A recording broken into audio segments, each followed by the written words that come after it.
This meeting is being recorded. Hey everybody, welcome back to Engaging the Phenomenon. And today I have the pleasure and honor of having on both Jim Semivan and Peter Levenda. Welcome. Thank you. Welcome. Thank you, James. Thank you, James. Yeah, and I've been hoping to have this conversation for a few years now. Finally getting it together.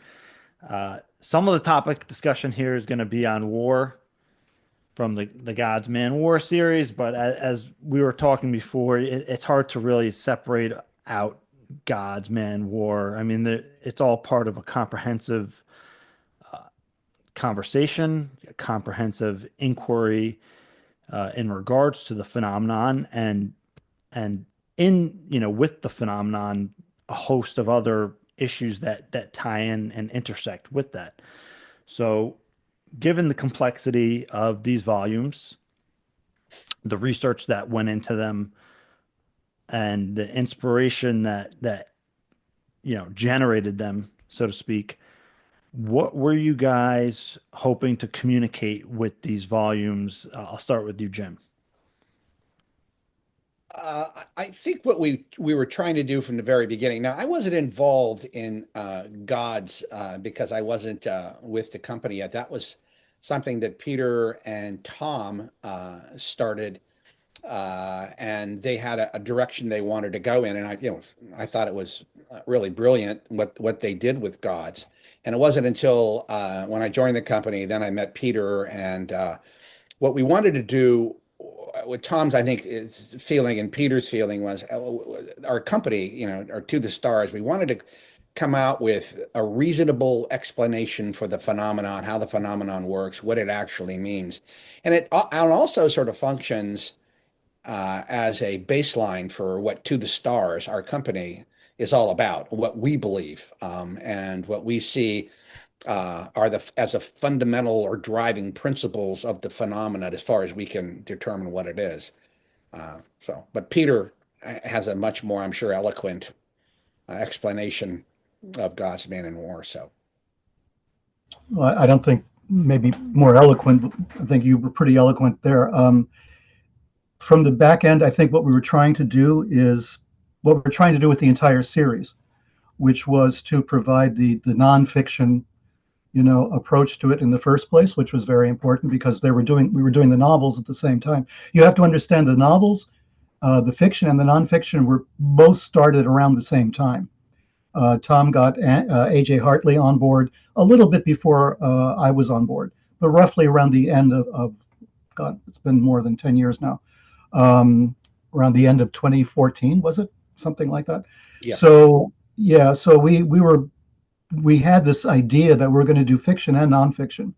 The nonfiction was important to give a completely fresh approach to this subject, and to show that it was an all-encompassing thing, that we weren't going to focus on sightings, for instance. That was something we were not going to do. There were a lot of books and articles and papers on sightings, and to us, that's very valuable information. That's the database, basically. But a book that just went into sighting after sighting after sighting would tend to be kind of boring or repetitive, perhaps, because you've seen it all already. You've seen sighting stuff. It's out there already.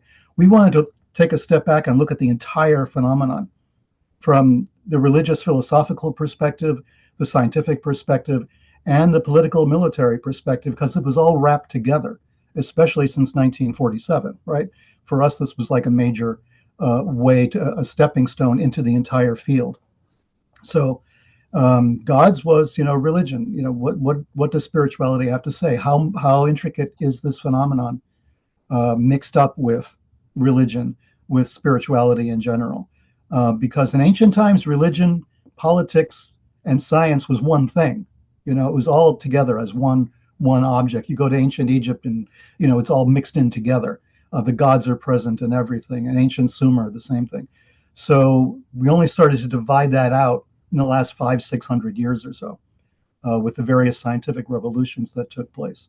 So we wanted to step back and try to give that 40,000-foot look at the field, and write the fiction and write the nonfiction, and have the two talk to each other.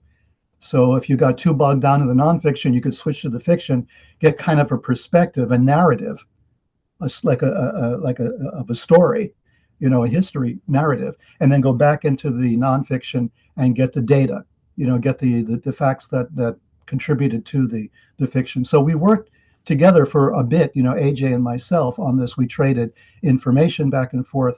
We met with Tom, a number of times, and we talked about what's the nonfiction aspects of it, so that AJ could incorporate these into the fictional narrative. And the fictional narrative was a function also of what actually had taken place historically. So it all worked together. We were trying to give a really comprehensive view of the phenomenon that would influence a reader to, excite them to look more into the nonfiction, or to read the nonfiction and excite them about the fiction, because we were giving a context, we were giving a flow, a kind of narrative flow to the entire field, which from our perspective was not available at the time, right? People wrote fantastic science fiction stories over here, or they were doing all the nonfiction hardcore stuff over there, and never the twain met. We thought, this is a way to do this. This is a way to help explain what this is, and to inspire people to look deeper into it. The way, in a sense, the Indiana Jones stuff inspired generations of archaeologists, right? Or the X-Files, inspired women to become involved in science and intelligence, that sort of thing. So this was kind of the same idea. Let's get people involved in this subject. Let's show them that they are part of this story, because they will be citing, they will be seeing these things. With technology that we have, with smartphones, with all of this ability that we now see exploding, people are taking pictures of phenomenon, all the time. So we knew this was happening. We knew this was going to start exploding. So let's give people the tools to look at it, a kind of context from the fiction, and then the data from the nonfiction. And I've been talking like for the last 45 minutes. Does that so the secret give you an introduction? The Sekret Machines work is essentially as a recruitment process for people into the UFO Legacy program. There you go. Well, Jim can talk more about that. Yeah. I think Robert Hastings' UFOs and Nukes was, Right. but that's another story. But and absolutely tremendous work. UFOs and Nukes. I was just chatting with Robert the other day, actually, and going over some of this material. We were talking about other material too, but Peter, that was extremely well said. Thank you. I mean, it's Peter's been with To the Stars from the very beginning, long before I was there. Both he and AJ Hartley, and the company is extraordinarily lucky to have them, still associated with us after all these years and the ups and downs, But yeah, I always love Peter's insights. He always says something so plainly, and I'm like, oh yeah, it's like, what, why didn't I think of that? It's like, yeah, it's very bright but obvious in a way, right? Like, yeah. That's what I enjoyed about reading the books myself. I mean, it was just, I mean, it was like, the kind of a read you would go, oh yeah, and I would think to myself, I wish I would have said that, but of course I couldn't. Yeah, I didn't have his background. I don't have his background, and and he's a lot smarter than most people. Yeah, I noticed. Yes. Yeah. And well, the thing was, we were trying to, we were not being doctrinaire, which is also very important. We just want to ask a lot of questions and give people the questions to ask, right? Suggest lines of inquiry. So we were not trying to force a particular point of view down anybody's throat on this phenomenon. We were just saying, what if, and what about this? And this happened, now what? Like the weird connections. I mean, the reason I got into this basically was because of the freaking Kennedy assassination, right? So I'm looking at something completely different. And, and I, like everybody else, I'm going through Warren Commission stuff, and I'm going through all this other stuff, and I'm, looking at the background documents. I'm thinking, whoa, wait a minute. Who was involved? Guy Bannister did what in the 1940s? Maury Island, what was the connection? Fred Krisman did what? So by asking these questions, by looking at the data, you're prompted to start asking questions that nobody asked, right? Nobody thought to ask, because everybody's in their own lane, Jim. Stay in Yes, your lane. stay in your lane, Jim. Right? Yeah, Jim. So everybody's in their own lane, and nobody's like doing the crossover stuff. No one is saying, why was Guy Bannister, who was like the central character in the New Orleans Kennedy assassination case, why was he in the 1940s doing UFO research for the FBI on the West Coast? It's like, what? I mean, it's like this, and then they show up later in the 60s and they all know each other. Like, what the hell is all this about? So asking these questions and without coming down and saying, this is what happened, right? This guy did this, and therefore this is the story. We don't know the story, but we've got a lot of data to go through. There's just an enormous amount of data on the phenomenon. And there are people out there chasing the data, which is fine. We need that. But there's nobody sitting back and looking at all the data and saying, what does this mean? Or there's few people doing that, Jacques being one of them, Oh, right? yeah, right. So, we need that. We need people to come back and say, wait a minute, what does this really mean? But without an axe to grind, without saying, oh, the government is evil. They've done all this evil stuff, right? Or, these people are crazy. The contactees are delusional and all this other stuff. You got to step back from all of that, take the value judgments out, and just look at the data and say, what does this suggest?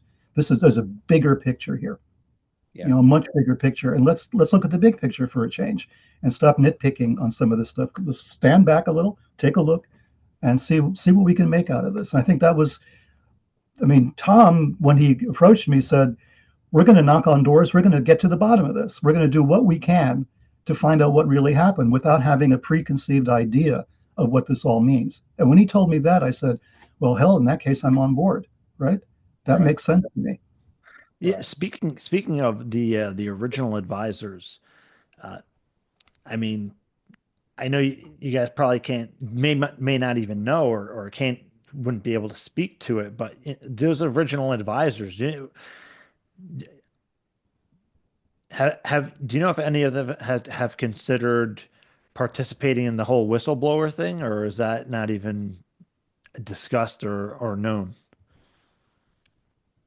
Well, Tom originally, this is long before I met him, and I don't know, I don't know whether Tom shared anything with you, Peter, about his advisors, but he still keeps it very, very close hold. He told me that he had around 10 advisors, and I guessed one of them. And he still wouldn't confirm it, but I know that person was one of them, and very senior guy in the IC. And two of them I think were outed in the Podesta emails, and one I think voluntarily might have come out and said something, but he is still to this day. I don't talk to him about it anymore. I mean, that's his deal, but he's still in touch with some of them. And no, I can't imagine any one of them. They were all pretty senior. Uh, Most of them, I think, are out of government now, but they were all pretty senior while they were in government. So, and that was one of the reasons I met him, because frankly, when I read Sekret Machines, some people were a bit concerned about the book, wanting, because Tom had mentioned that he had advisors and whether or not there was any, classified data being leaked, and if so, I mean, how did Tom come into possession of it? And this is like the story where I met him, and then when I met him, and I was with some other people who came out to California to meet with Tom, and it was very clear to me that what these advisors were telling him were ways that he can talk about this issue, the phenomenon, without getting into the classified data. And Tom made it very, very clear to his advisors and to everybody else, and to me when he met me, not the least bit interested in the classified data. He just isn't.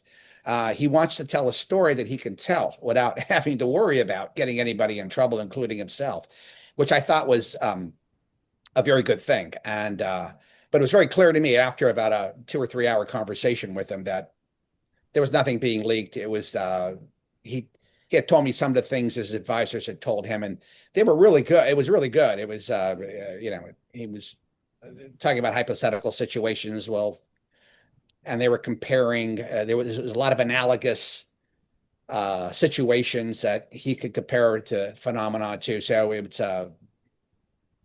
I'm beginning to babble, so I'll just say that the advisors are still there. I still don't know most of them, just a few, and he still does talk with them. Well, and in the Sekret Machines, the fiction, what's something that stood out to you about that? Uh, there were a few technological passages that I thought, and not just me, but other people who had knowledge of the program thought were too little too close to home, maybe. That's all. And I can't get into it, obviously, and I don't want to. And but it wasn't. It was just it was a really nice story. I mean, Tom is very well read on this subject. Yeah. And he's a very smart guy, and he puts things together really quickly. And I know Peter can vouch for this. When you have a conversation with him, you're surprised at how much he's read, and he schooled me on a few things. So Yeah. I don't know, Yeah, Peter, it's true. Peter, He what has do this you think? Yeah, information. Yeah, he has this information at his fingertips, right? You can be in a conversation with him, and I'll drop a name. Like I met Timothy Good at one point, famous British UFO researcher, and Tom knew all the books and knew Yeah. background on Timothy Good. I said, "What the hell?" Right? yeah, And right. I mean, you don't hear much about Timothy Good in the American UFO community very much. I mean, he was very influential. He wrote a lot of books that were very important, but they were kind of UK centered, right, for the most part. And a brilliant guy. And I happened to have met him at a UFO conference in Amsterdam long before I met Tom, right? And we got drunk together. Actually, we had nothing else to do. We were in this hotel in the middle of nowhere. There was no food, but he had a bottle of scotch, and he said, "Come on." We just sat there and drank scotch and talked UFOs for a while, which is great, great guy, interesting guy. But then I go and I meet Tom, and Tom is like, "Oh yeah, Timothy Good, this, and this." And I thought, "Holy shit," you know. So he has the fingertip knowledge of this stuff. He really knows like all the writers and what they've said, and pretty much knows the books. And yes, what Jim said, I don't have no clue who his advisors were, aside from the ones that might have been outed in the Podesta emails. But past that, Tom has never, revealed anything like that, right? He will occasionally say, "Okay, somebody told me this," and there was the famous thing that we went through on the Greek religion, Oh right? yeah, Ancient. yeah. I've had many conversations with him about that. Right? Yeah. Yeah, yeah, yeah. So he said, "Oh, one of my advisors said this, and one of my advisors said that," and I'm thinking to myself, this is a lot like Watergate, where somebody would drop something, like Deep Throat would say something, right? He wouldn't reveal anything. He wouldn't break protocol, but he would say, "Have you thought of this?" And then walk away, and Woodward and Bernstein are going nuts. What does he mean? What does he mean? We were sort of in that situation with the Greek Yes. religion stuff. Yeah. Yeah. Talking about all the various gods, and how does that work out? And so Tom and I and I told Tom, I said, "This is like Watergate. You're talking to Deep Throat. He's asking you these things, and now it's up to you to figure out what the hell he's talking about." So we would go through, and I would say, "Well, this is the thing about this Greek god, and that's the thing about this Greek god." We went through all of this stuff. So we went through this, but Tom would never tell me exactly what was said, who said what, or who these people were, right? Until the Podesta stuff came out, and that was a major thing. But aside from that, I'm like Jim. I have no clue. I don't know who these people were. I don't know anything about it. I don't know what he was told. I imagine he was told very little that would have been, or nothing that would have been classified, just guidance, basically, because that's what Tom asked them. Let me know. I'm on your side here, right? Let me know. We're not going to be adversarial about this.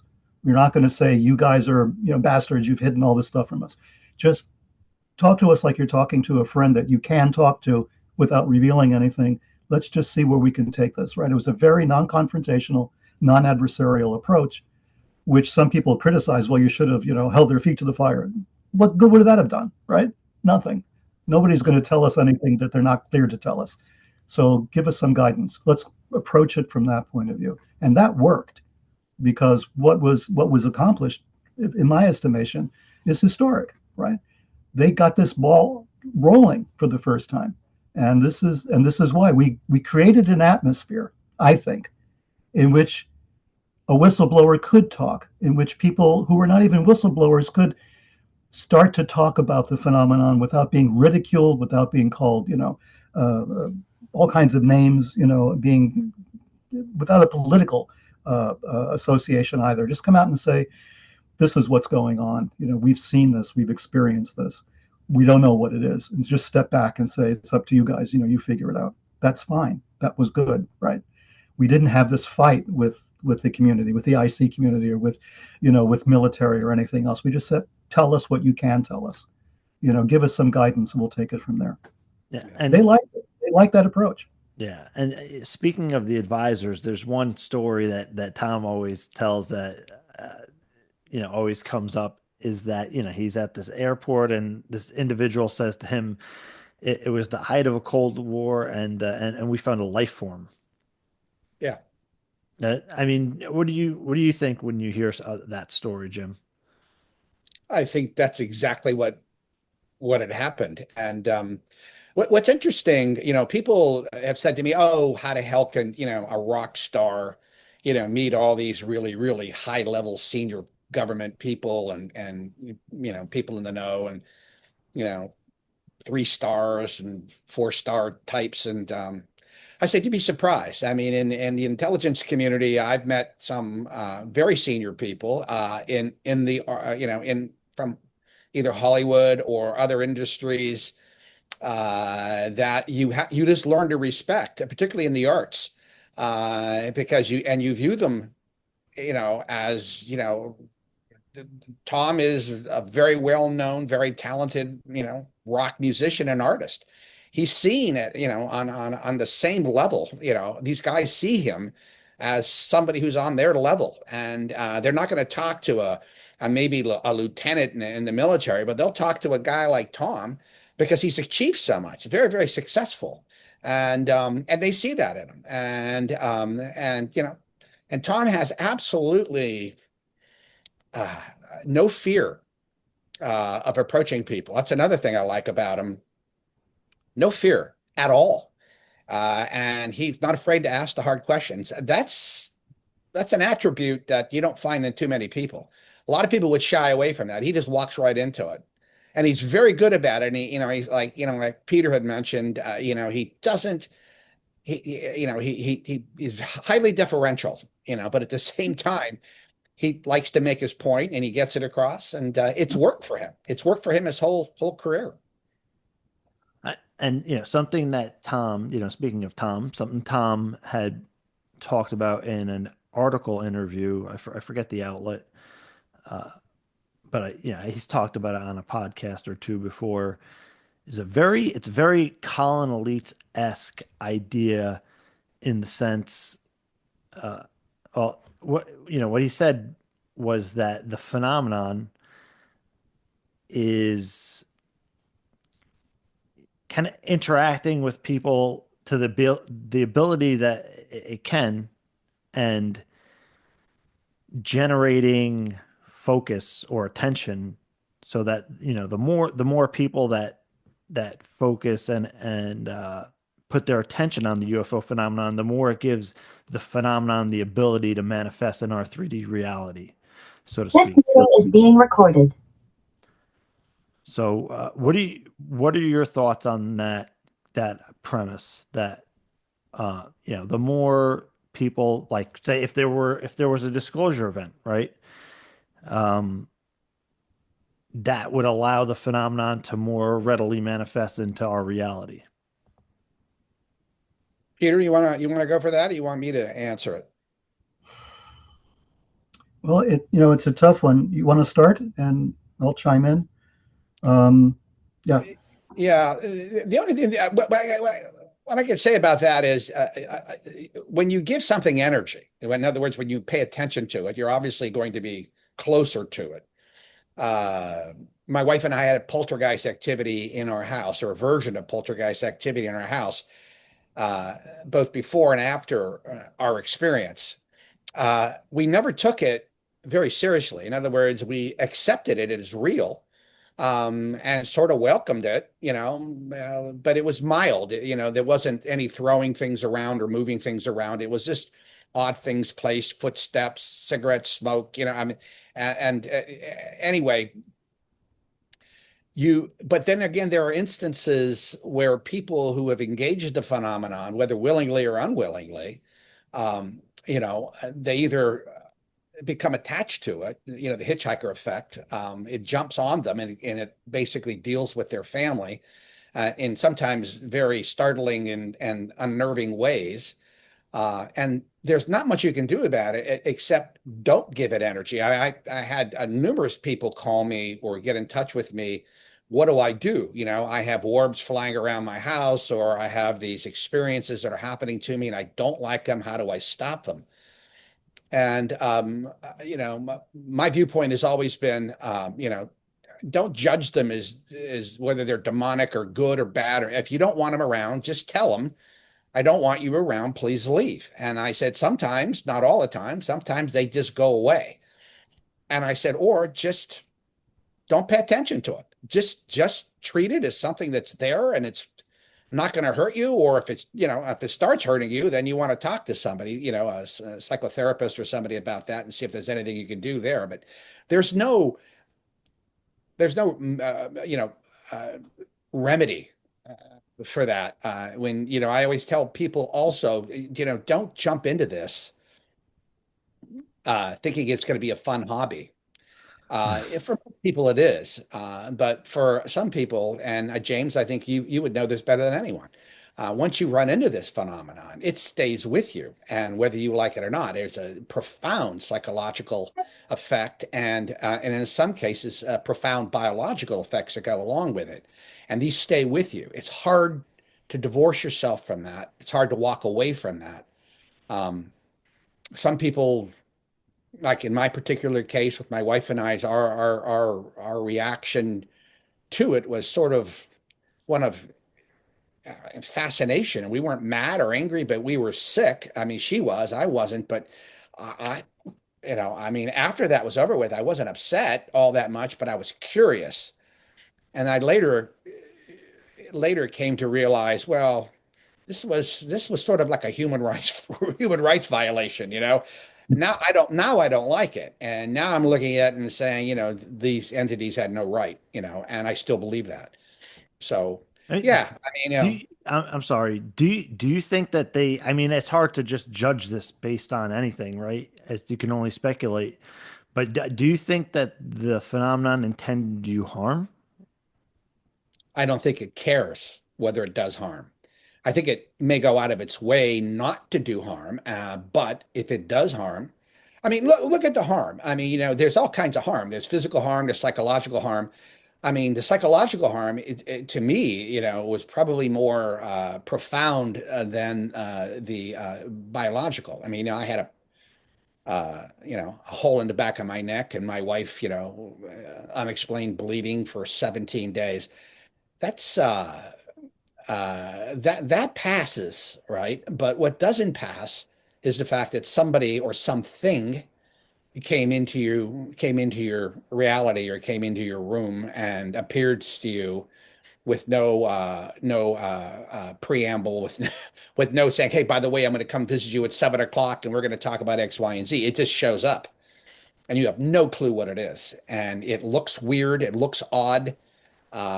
You have no place to put it. I mean, well, look at all the people who've had experiences, James, all your experience. What the hell do you do when you see stuff like this? There isn't a place you can place this. There's not a piece of science that you can go to. There's science fiction that you might have read and say, oh, this is something I read about in a science fiction book. But when you actually see it, nah, it's disturbing. It can be highly disturbing. Some people then turn this into, they have a theophany, I think Peter Sturrock would call it theophany, or some kind of, a catharsis where they then changed and they become very spiritual. They may even gain some psychic abilities or healing abilities, or they change their life, which is fine, if you can do that. But there are other people that are bothered by this and it doesn't go away, and it's not a good thing. So Which category of that are you in, Jim? I'm one of these characters. Robert Hastings always told me this one thing, and I always laughed. He had a couple experiences. He wrote a book called Confessions, which was excellent, and he talked about his experiences. Um, but he called it the meh response, MEH, meh response. It's like stuff like this happens to you, and you wake up and you go, "What the hell do I do with this?" And you go, "Meh." I got to make coffee. I got to do this. I got to run to the store, and that's what happens. I mean, life just overcomes that. I mean, it walks over that, and you have to deal with life as opposed to dealing with it. If you can sit around all goddamn day and I shouldn't swear, I apologize. You can sit around all day and gloat on this and what was it about? Why am I special? Am I not special? But you can't do that. You have to live your life. Yeah. So, Peter, back to the idea of like the intention focuses on the phenomenon now potentially more able to manifest into our reality. What are your thoughts on that aspect? Well, I don't have much to add to what Jim just went through. Yeah, I know. How could I top that, right? So this is the thing, right? We're talking about the phenomenon as a separate thing, I mean, your question sort of implies a category, and to me, I mean, I've had experiences similar to Jim's. Now, I haven't had an abduction experience, I don't think, but I have had other kinds of weird experience. I mean, I saw, a triangle craft not that long ago, about 4 or 5 years ago, which I never, expected to see. And when I saw it, I wasn't sure. I mean, it took me a while to register what I was looking at, which is kind of funny if you think about it. But I had a lot of the sort of poltergeist stuff has happened in my life, often enough. Even where I am here, in the middle of the night, I'll be working late and I'll get these, a series of knocks. It's like someone knocking on a door, but there's obviously nobody there, and it's a pattern of knocks, right? So it's like 3, 3, and 3, right? So I'm getting these 9 knocks, like, all right. And that's similar to something that Whitley Strieber has experienced, right? Right. So I'm getting these knocks, and I'm thinking, now what? Then I get this sort of electronic noise, where there's nothing electronic going on, right? Like an electronic, like a short circuit or something, but a really long, extended one, which is not possible with the electronics around here. So weird stuff like that will happen, and I have to go back to childhood. I mean, when I was a kid in the Bronx, we had seances, and that was like a thing, which is something I instigated as a teenager. So we're doing seances and we're getting paranormal phenomenon associated with the seances. And this is like supposed to not be possible. And I'm in high school and I'm trying to, brave my way through my science classes and physics and chemistry. And now I'm experiencing something which my science teachers would have told me had I told them was not possible, that I was imagining, that I was hallucinating. And yet I'm looking at this and I'm obviously seeing it. And so I'm witnessing these things, right, with the intention though, right? I mean, I was conducting a seance, so there's this assumption that you're intending to have this phenomenon. And initially, as it always happens, this happens initially, you'll get a lot of phenomenon. And then you go back to it, weeks later, months later, and that's gone away. That's nothing.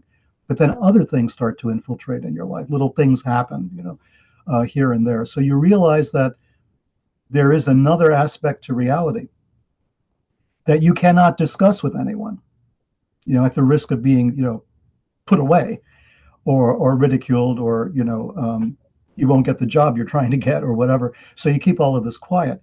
And then you realize there's a lot of people in the world that are in the same boat, right? They have experienced something and you don't realize it till you start talking to people.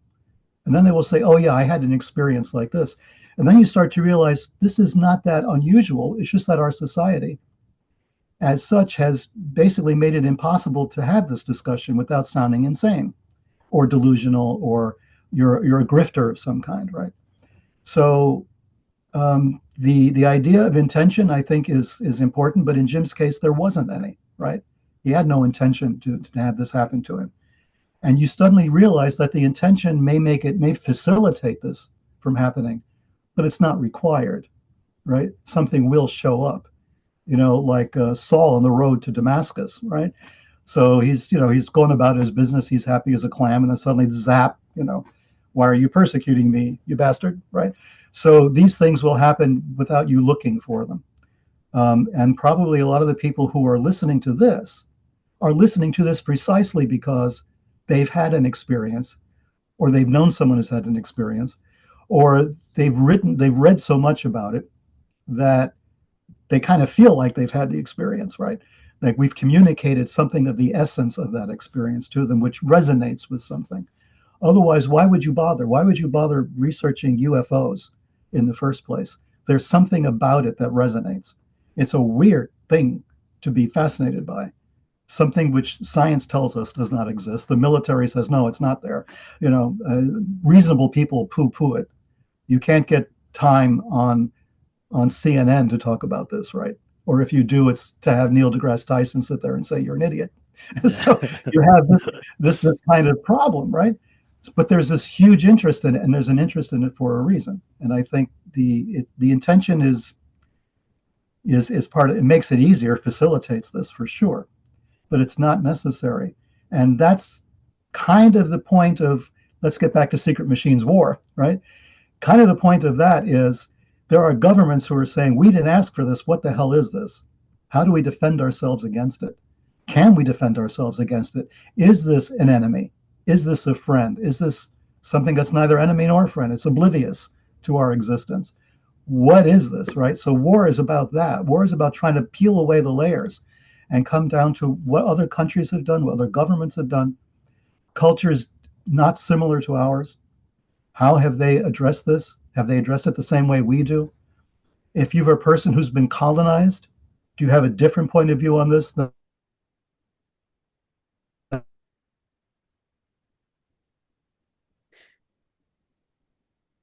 This meeting is being recorded.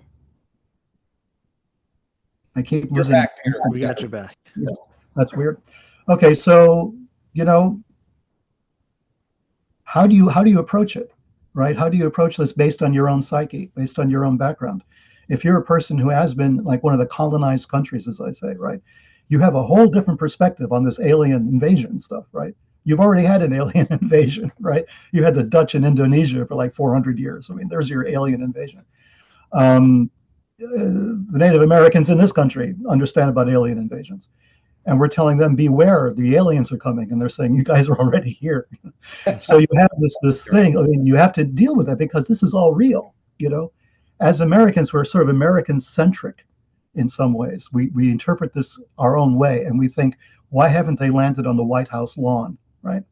Well, maybe they landed on somebody else's White House lawn, and we just weren't paying attention, So if we strip away some of the cultural expectations and go back to the basics, what's really happening here? Is this truly alien? Are some cultures comfortable with this? Are they used to it? As they seem to have been throughout history. They kind of accommodate it. This is part of their reality. Some of the indigenous peoples of South America have traditions about this. To them, it's like old school. Like, what are you guys worried about? We call these people this. We have legends about it this way. We've accommodated it. It's part of our culture. They're here with us, and we don't have a problem with that, right? In fact, we have special people who specialize in protecting us against, the evil outcomes of this. And it's a whole science for them. But for us, we've lost that. We're going at this completely different way. We're completely new because now we're being colonized in a sense. These things are here and we're pissed off, right? They're in our airspace. We control our air, right? Think of that concept. And now they're in our airspace. But maybe it's the opposite. Maybe we're in their airspace, right? And they're concerned because the air was their territory or the deep sea was their territory.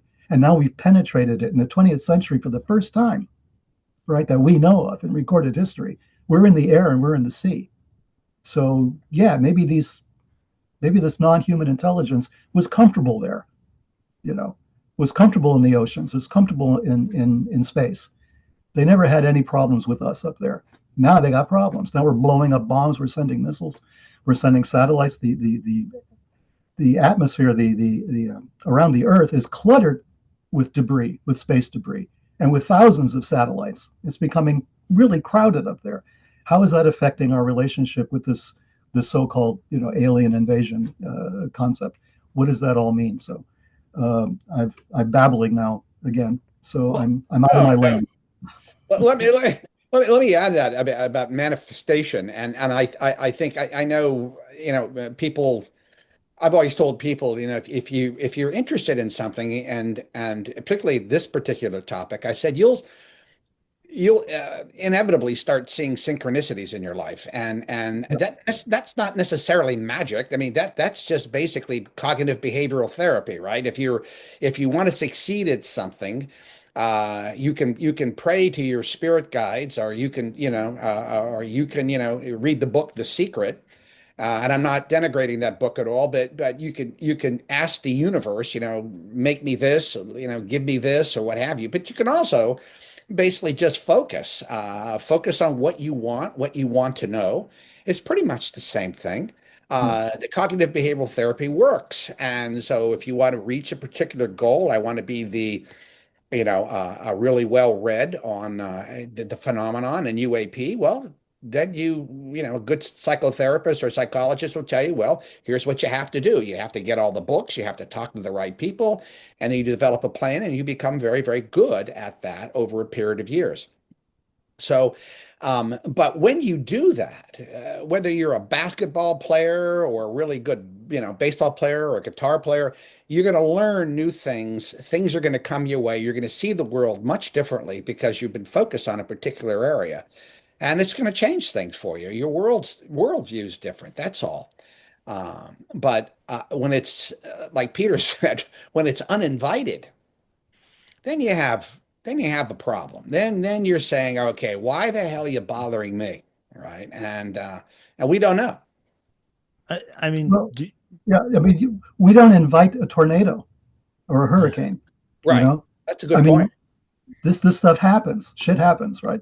So when these things happen, we tend to say, why me, right? We start to ask, why did this happen to me? But it happened. It just happens. It's part of nature. Maybe what's going on is something like Jim said, maybe it was not intentional. We don't know if the damage that it's doing to individual people is intentional. Does a tornado have the intention to destroy a house, or a tornado is just being a tornado, right? That's what it does, And if you're caught in the crossfire, this is what happens, like something natural. So it's kind of really hard to parse that, as Jim is saying, to separate the intentional from the non-intentional. But if you decide to move to the Midwest, to tornado country, you're kind of saying to yourself, tornadoes might happen, I got to be prepared for it. I hope I have a cellar with the doors that's shut and I'll be okay, But keep my valuables in the basement. You start to react in a certain way, knowing you're living in a tornado alley, and you're gonna make certain adjustments, because there are tornadoes going to come, right? And it's not going to single you out specifically. It's not, why me? It's why you, because you're in tornado alley, right? I mean, I'm in South Florida. We just started hurricane season in a couple of days, right? So I got to be prepared for a hurricane. It's not going to target me personally, knock on wood, but they will come through. I've got to be prepared for it. So when you're studying this subject, you are in tornado alley. You are even going further into it. You're further opening yourself up to the possibility that these things can happen to you.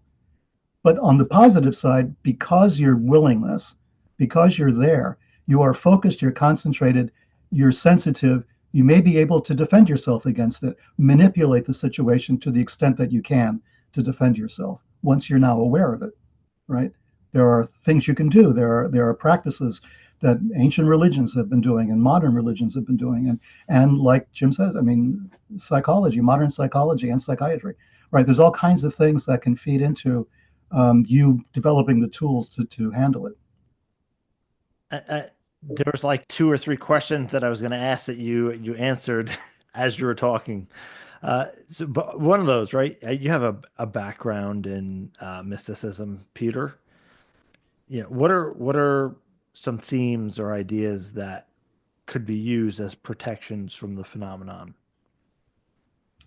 Well, I mean, it's culturally sensitive, right? So it depends upon your own particular, your culture, your upbringing. There's all kinds of things. I mean, if you were there's booby traps built in as well. I mean, I was born and raised a Catholic, pre-Vatican II. So I grew up with, Latin Mass and all the rest of it, So, but I had very bad experiences with nuns, in school as I was growing up. So there's a sadistic component to Roman Catholicism in my background. So I may not want to be Catholic about it, although that's my culture, that's my background. You think people would pray to Jesus or something, but that brings up a whole host of other associations, right? Which may be, counterproductive, shall we say. So you have to find something that, for you, culturally, from wherever you are, makes you feel safe, right? And that means maybe going out of your comfort zone to find something that will make you feel safer than something else. For some people, that could be Buddhism, right? For others, it could be Taoism. For the traditional religions. For other people, it could be psychological steps that you take. As Jim was pointing out, there's certain things you can do in cognitive behavioral therapy or anything like that, right? It's going to be different for everybody. I wouldn't sit there and recommend you say this particular incantation or prayer or have this thing, because there's, like I say, the booby traps built in that stuff is incredible, right?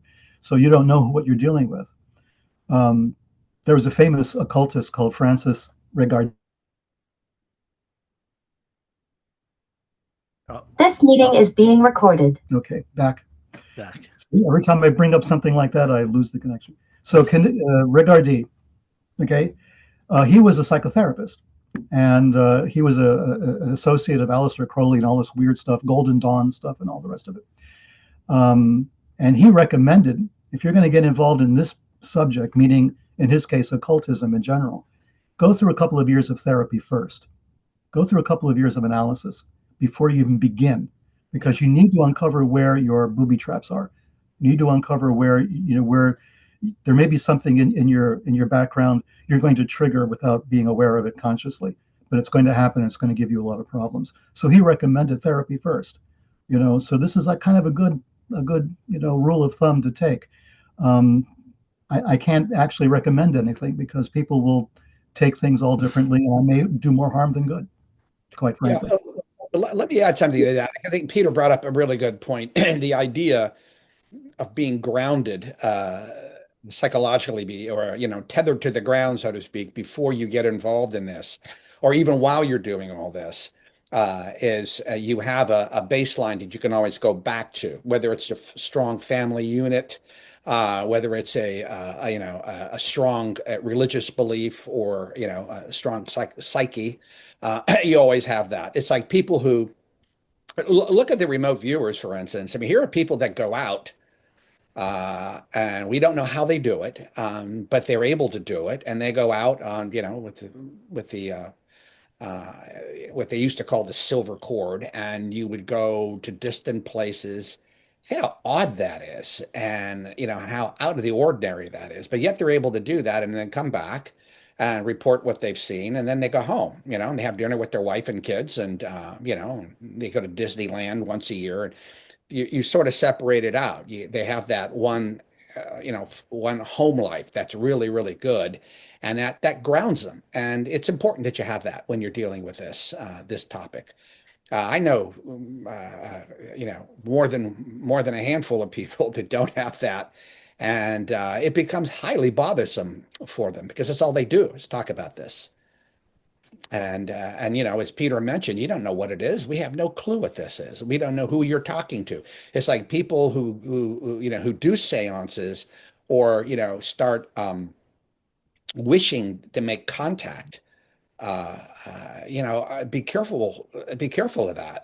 If you're really well grounded and you want to do it, like a shaman, or a holy person, you can go out and do that. Like, a lot of mystics do that. They pray, they get, completely, they alter their mind, and they get to touch that one bit of holiness that exists out there, the universal, but they don't stay with it a long time. They just touch it, and it puts them in a state of ecstasy, and then they come back. Sometimes they're drained, sometimes they're energized, depends on different saints. But it's fascinating, and yeah, it's just a way of life. They'll say they touch God, other ones will say they just touched, the all-present love in the universe. I don't know what it is, but I don't do it. I'm not tethered all that well, and I've always said that. And I'm just not grounded enough to want to do that. I had an experience once when a good friend of mine who was involved in the program, he said, "You got to go back and make contact." That was a contact experience, and I said, "Absolutely not." I don't know what the hell that thing was, and I said, I'm not gonna try to conjure that thing up again and have a conversation. I don't want to do that. Is that something that they had done? No, it's something that happened to me after my incident, maybe not even 10 years ago. And I don't want to get into it. It's just, but it was very real once again. And, but I wasn't afraid. This time I wasn't afraid. I just looked at it. It looked at me and it was a messenger, when I talked to, I think, Colm Kelleher about it, he said it was a messenger. It was a messenger. So, anyway, I didn't want to. I don't. What did he mean by messenger? Just there are certain beings. I don't know whether they're elementals or how you'd want to describe them. They generally look. You ever see the Harry Potter films? You know what the Death Eaters look like? okay, yeah.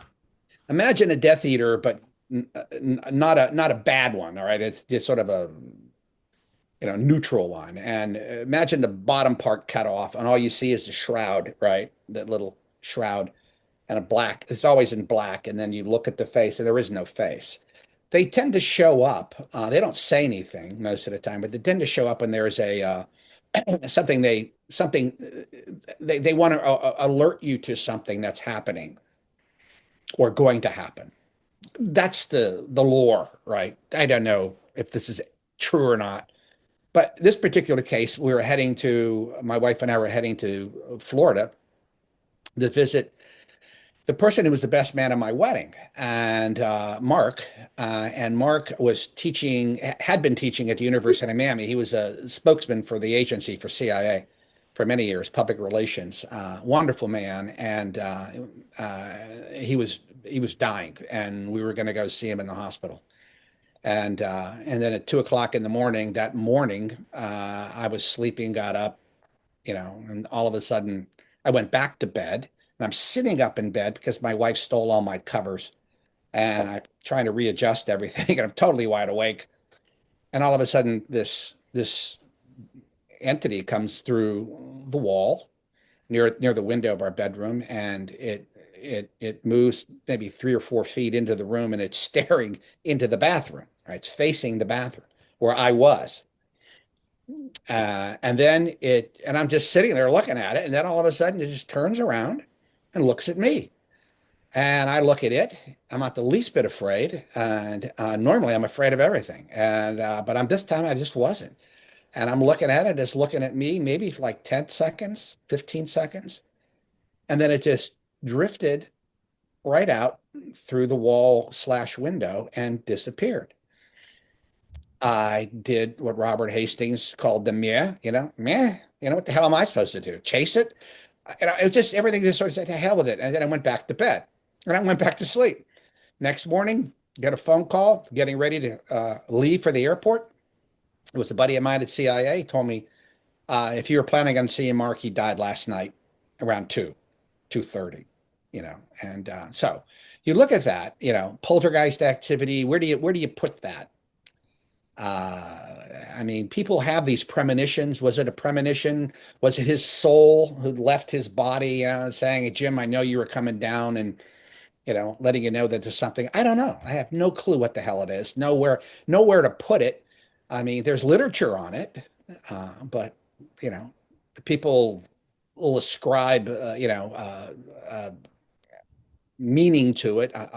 But I don't know. I don't know what to do. You just look at it and you accept it. It's what Dr. Jeff Kripal, they call this supernatural, right? It's his term, which I always loved, because it's part of the natural state of affairs, right? Because obviously you saw it, and it was real to you, so it's part of the natural state of affairs. But it's just a super nature. It's another part of nature that we don't quite yet understand yet, and I don't want to get to know that well. I mean, what was the general impression you had? I know you mentioned the map, but was there like any other impression other than that? No, and I immediately called up uh, a friend. I don't want to mention his name because he doesn't like to be named, and but he's been heavily involved in this for decades. And Peter knows him really well too, but I called him up and he likes to stay in the background. And I told him what had happened. And he was the one who said, you ought to make contact. And I said, no effing way I'm making contact with that thing. I don't know what the hell it was. But I just needed to let somebody know that that indeed happened. But, it's, and what's interesting is he knew about it. He knew all about it and explained it to me. At the time, I didn't know. And then I did my own research. And then I talked to other guys like Colm Kelleher. And Colm is just a wonderful guy, very, very knowledgeable, PhD in cell biology, but he knows as much, if not more, than most people do about this phenomenon. Yeah. Did we lose Peter again I here? don't, yeah, something's going on with Peter's line. Uh, Maybe he's being visited. yeah. What'd you do to him, Jim? Yeah, I don't know. Hitchhiker. You Well, it's hitchhiker him. funny, sometimes when you're talking to people about this, sometimes, I have interesting little phenomena happen and uh, you don't know. I mean, you don't know. I mean, sometimes when you talk about, are you inviting these synchronicities in? Are you inviting things to happen to you? It's interesting. I mean, if you, watch Skinwalker Ranch, Beyond Skinwalker Ranch and some of these TV shows, the people that go out there. I mean, there are a lot of them who just refuse to return. They've had experiences, they take things home with them. Um, that's very real, hitchhiker effect. And it's also very real that when you become involved in this, you become involved in other people's lives who are involved in this. And there might be a sort of contagion effect there also. So let's say, for instance, James, you had your experience where you had a big time visual, right? And you saw that's affected you. And then you meet other people who've had the similar experience. Is that type of energy when you're talking about that is those thought patterns that are going out. They're very real. And you're clearly intermingling these thought patterns because you're speaking about it with one another. Is that exchange uh, generating something, an energy? I don't Well, know. yeah, People say thoughts have energy. Maybe they do. I think they do. And something yeah, should be aware. Yeah. yeah. I don't know if we lost Peter here. Hopefully he comes back. He But probably and got bored with the whole conversation. you have things like morphic fields. Yeah, but Yeah. Yeah. even Rupert on Sheldrake's idea. Right. Yeah. and on a very even accepted level, you have mirror neurons and stuff. Mhm. So that whole transference, I think, and again, the electromagnetic fields of the body, right, the heart specifically, but also the mind, are generating and intertwining and mixing with people within your field as well. So Well, the that's pure quantum mechanics, right? We're celebrating what the 100th anniversary, at least scientists are, of the birth of the idea of quantum mechanics. And but nobody understands quantum mechanics, but we do know there's some principles, like superpositioning, things along those lines. We also know that in our essence is simply space, infinitesimal space, because when you get down to the molecules and the atoms and the nuclei and everything in the subatomic world, I mean, there are great distances between electrons and atoms, and which is just empty space. Well, if that's who you are and that's who I am, well, we're really talking to energy patterns when you get down to it. And no one's been able to figure out that small world of quantum mechanics to the macro physics, world, where does that transition happen where it's no longer quantum and it blossoms into what we see now, the big world of physics. I don't think anybody's ever was able to put that in, any kind of perspective. We just don't know how they could be two types of physics We haven't put that together yet. It's fascinating. And then you throw in the whole idea of consciousness. I mean, Lou Elizondo always told me, early on when I first met him, we were meeting at the Pentagon and we were talking about this quite a bit. And I asked him, and I think I've said this before on other podcasts, he drew a Venn diagram, and in the middle of it, and in one diagram, at one circle it had, quantum mechanics, and the next circle he had consciousness. And in the middle, he said, that's the phenomenon. That's where we think the phenomenon lies. It's and funny. He's right. He's probably right. He's a very, very bright guy, and it's probably right. It's funny that you said that because, in the Monsters of California movie, they had this diagram. And it's a different one, but it has quantum mechanics here and it has consciousness here and the others in the middle. Yeah. Yeah. I'm surprised you got that. Yeah, that was one of the things that this is Tom, by the way. This is all Tom. Tom, when you talk to Tom, everything, nothing gets lost. Nothing goes over his head. He just ingests it. And so that was all Tom's doing. Yeah. And, Peter's here, but he's not. He's in a superposition. Yeah, right. So he's in a non-local reality right now. Yeah. But speaking of, say, the entity that you had seen, right, and in comparison to the entity you had seen before, experiences I've had, other people have had, there's that reflective quality of the phenomenon that Keel has discussed, but also the possibility of different entities. So what are your thoughts on the hierarchy of beings and the phenomenon? Well, we'd like to, as humans, we like to create order. We like taxonomies, we like the idea of an ontology, this concept that there's an order in the universe. As a matter of fact, there are philosophers who talk about man's quest, in life it's a quest for order and stability because it makes him feel better, right? But in the end, we don't know. I mean, where do these non-human entities fit? How do they fit into our universe?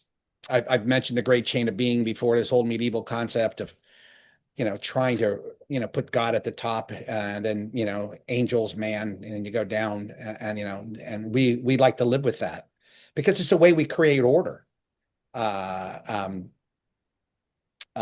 Mankind doesn't like disorder. That's why we have religion, because religion places an order on things we don't understand. When you're born, I mean, and if you were conscious, well, you're conscious when you're born, but if you were able to stand up and you were able to, look at your world all around you and you don't have an instruction booklet. No one's telling you what this is all about. Your parents don't have a clue. And if they do, they're not telling you the truth because they don't have a clue what's going on.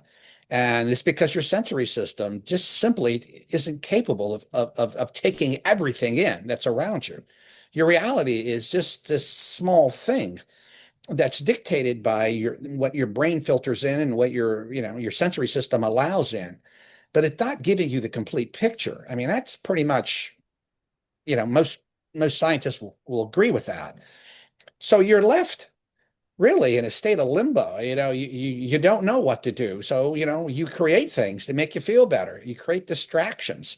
I mean, look at yourself now. I mean, you're in a house, like I'm in a house and Peter's in a house. And what are we doing? We have distractions every day. We get married, we have kids, we have jobs, we decorate our house with things. We have books all over the damn place.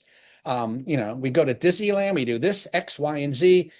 Those are pretty much, I'm not saying marriage is a distraction or love is a distraction, but in some respects it is. It takes you away from having to deal with that void. What's our purpose? What's the meaning? So, a lot of people create their own meaning, or a lot of people just don't pay attention to it. They live in the matrix, right? They live in this matrix and they're very happy in this matrix because it's a very condensed, beautiful little place, and sometimes not so beautiful. but it's predictable. Sun's going to rise tomorrow. If I make money, I could go buy food, things along those lines. But they don't really spend a lot of time thinking about what's beyond that. And I think that makes them feel better. But that's why a lot of people go through midlife crises, right? They get to a certain age in their 40s and their 50s, particularly when it happens.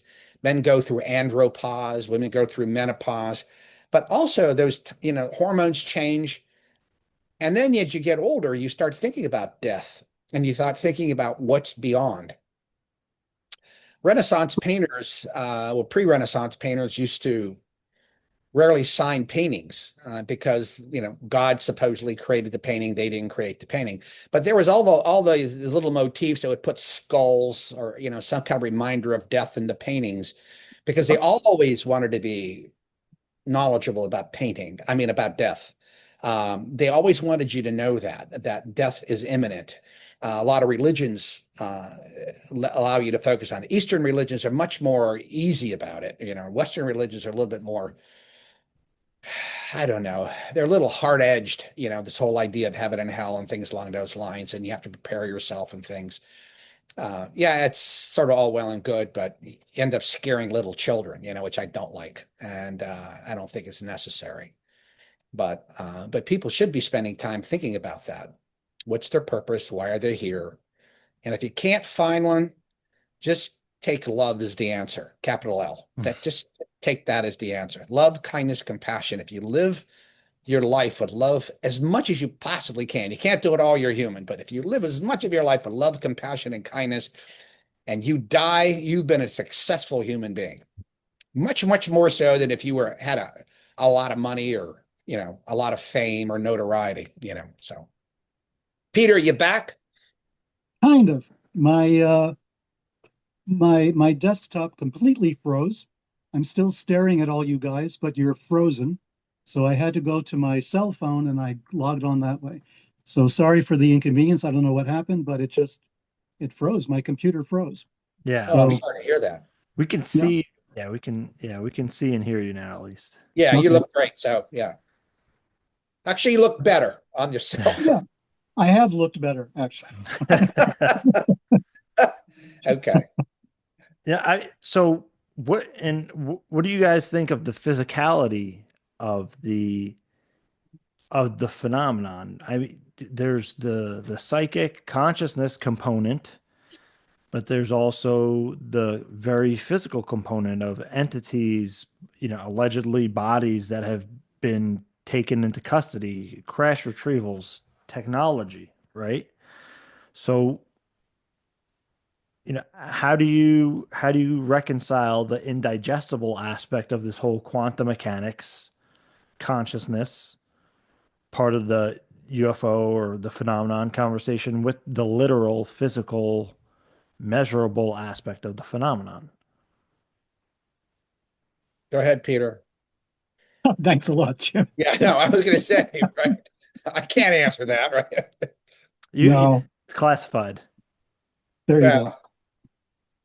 go. Is it classified? Something like to that effect or no?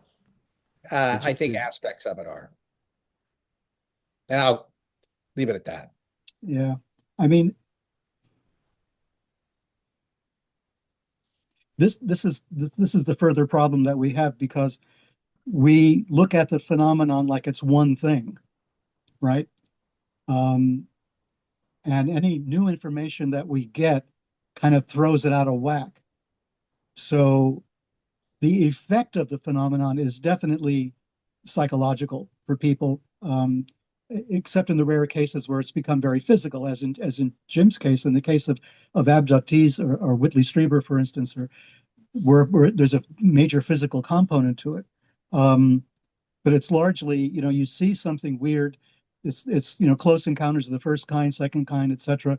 So it's affecting your psyche. It has to, because this is not normal, right? What we're trained to think of as normal. So there's that aspect, and we tend to focus on that. And then there's the equipment, there's the machines, there's the stuff that we capture on videotape, right? There's the Tic Tacs, and there's all the other weird stuff we've been photographing, the orbs and all the rest of it. So that implies immediately that there is a a physical component to the phenomenon. It's implied right there. What's not so clear is that there are little humanoid beings inside this phenomenon that are like flying around in it. There's this other aspect of it. Now, if they just appeared and disappeared, we could deal with that. That's part of the overall idea of, occultism in general. In many countries around the world, they see things and these things appear and disappear all the time. But nobody says they've got a body. No one says that a jinn showed up and now we've got, the body of a jinn. This doesn't happen. So stuff like that is going on, right? So now there's a body. What do we do with that body? Is that a real NHI, or is this, was this a test pilot, from Russia that crashed in, Roswell, right? Or was it, as Tom sometimes says, maybe it was a Nazi technology, and I have, talked about that in Sekret Machines War, the idea that there might have been a German, program to build flying saucers at the end of the war. Well, there really was. We know where it was located. We know the names of the people that were involved. That brief period after the fall of the Soviet Union, a lot of this information came out. So there were physical tests made of potential flying saucer type technology, or some kind of anti-gravity technology that was being researched in the Soviet Union, at the end of World War II. So could there have been people flying these things? Could they have been human? Could they? What is it? What are we looking at? So we don't know. Since we don't have the bodies to look at, since we only have rumors of bodies, we have grainy photographs of what might be bodies, which is a real problem now because of AI, because you can make anything in AI.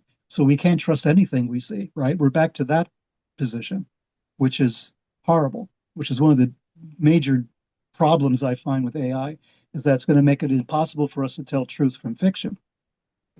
So now we have this to deal with, right? So now it comes back onto us individually as humans. What do we actually experience, as opposed to what we're reading, what we're seeing, what is on a YouTube video, or on TikTok or X or something. So if I see a UFO, if I experience, as I finally did a few years ago, I know that experience was genuine, right? More than that, I am open to the possibilities, but more than that, when it comes to bodies, I don't have a clue what to tell you about that. All I can say is that we can't insist on a very rigid definition of what the phenomenon is. It's much more than we think it is. And maybe the effect that it's having on us psychologically is, like Jacques Vallée once said, all the way back in the old days, it's a control mechanism. And if it's a control mechanism, who's doing the controlling? Are there bodies behind this control mechanism? And then we get into that whole aspect of the phenomenon, which is probably where we should be looking, but we don't have the tools to do it, I don't think. That's absolutely right. I agree. When you get down, I mean, if you talk to Hal Puthoff, or you talk to some of the other people involved, they were, involved in OSAP and ATIP, and they will tell you flat out, yeah, we have craft, downcraft, and yes, we have bodies. I've seen pictures. So I'm a believer that we do. Never physically touched them myself, but You've seen pictures of like a down craft? yeah, craft. I just let that go. So, but as Peter pointed out, you don't know, there's a lot of talk that the craft are actually alive. All right. They're physical. They're beings that look like a craft, right? And that they don't exist solely as what we would call like a car or something, or an aircraft. They're piloted, if they're piloted at all, they're piloted with some kind of energy, or some kind of connectedness, with these little grays who might be biological robots we don't know. But see, when we talk about all that, what happens is, you drift into this realm of for most people, speculation, because they don't know. I mean, they don't know. I remember Jock, when he was talking about UFOs years ago, he said, well, UFO is really not that great of a term. Unidentified I can live with, but flying, I don't know if these things are flying. They seem to appear, they zigzag. Are they manipulating space-time, as like Hal Puthoff would say? So is that really flying? Well, maybe, maybe not. They're underwater, they're into space, and they disappear and appear. I mean, within a split second. So flying is a little weird. That's why they, don't use that. And they maybe say anomalous. And then, an object. We don't know whether it's an object or not. We don't know what the hell it is. It could be an object and not an object at the same time. So as Peter's always pointed out, and he's pointed out in all the books, I mean, particularly your one statement, Peter, I remember you made in there, and I thought it was brilliant. He said, if people seem to think the U.S. government controls some form or fashion this phenomenon or UAP, and there's nothing more absurd than that. And I think that was pretty much what you said, and I couldn't agree more. This is so beyond anything any government has in their arsenal or in their back pocket. Yes, we probably extrapolated some technologies, from maybe Downcraft or from some of the knowledge we've gained from that, but nothing even close to what most people think we have. And it's certainly not Russian, and it's certainly not Chinese, and it's certainly not ours. Now, we have some fascinating stuff, no question about it. Have we been playing around with anti-gravity? I'm sure we have. But there's nothing that I've seen. I mean, I've spoken to people in the business who tell me we don't have anything really close to that, something that you can actually fly, but there is stuff going on. Think about it. Stealth fighters, right? They were on the books in the 70s. They were created in the 80s, Well, what's the new thing? We don't know what the new thing did, but trust me, there's a new things. Skunk Works, and Boeing Special Places, Northrop Grumman, they're working on, 21st century technology, and I'm sure they have a lot of this down, already. So anyway, that's what I'll say about that. There's a lot of talk in regards to that of like the black triangles, that kind of technology. Yeah, and well, here's the problem with the black triangles. The black triangles, a lot of people have seen them. I absolutely believe they're real. All right. Thousands of people have seen black triangles, more than thousands of people, and all kinds of people have seen them. We have them on radar. We have pictures of them. And they're not ours, but we have no clue whose they are. Just don't. They belong to somebody. There's somebody, obviously, some type of intelligence behind them. There's a motivation for why they're here. There's an intention. The capability is obvious. At least part of the capability is obvious. But we know they can fly, anywhere from 50 feet off the ground to space, and we know they can be totally silent. We know there's lights attached to it. We know they could follow you. They can do all kinds of things, and they can move in an instant. They've developed either a propulsion system or are able to manipulate time, space in such a way that they can move whatever they want to do. They can move at their will, right?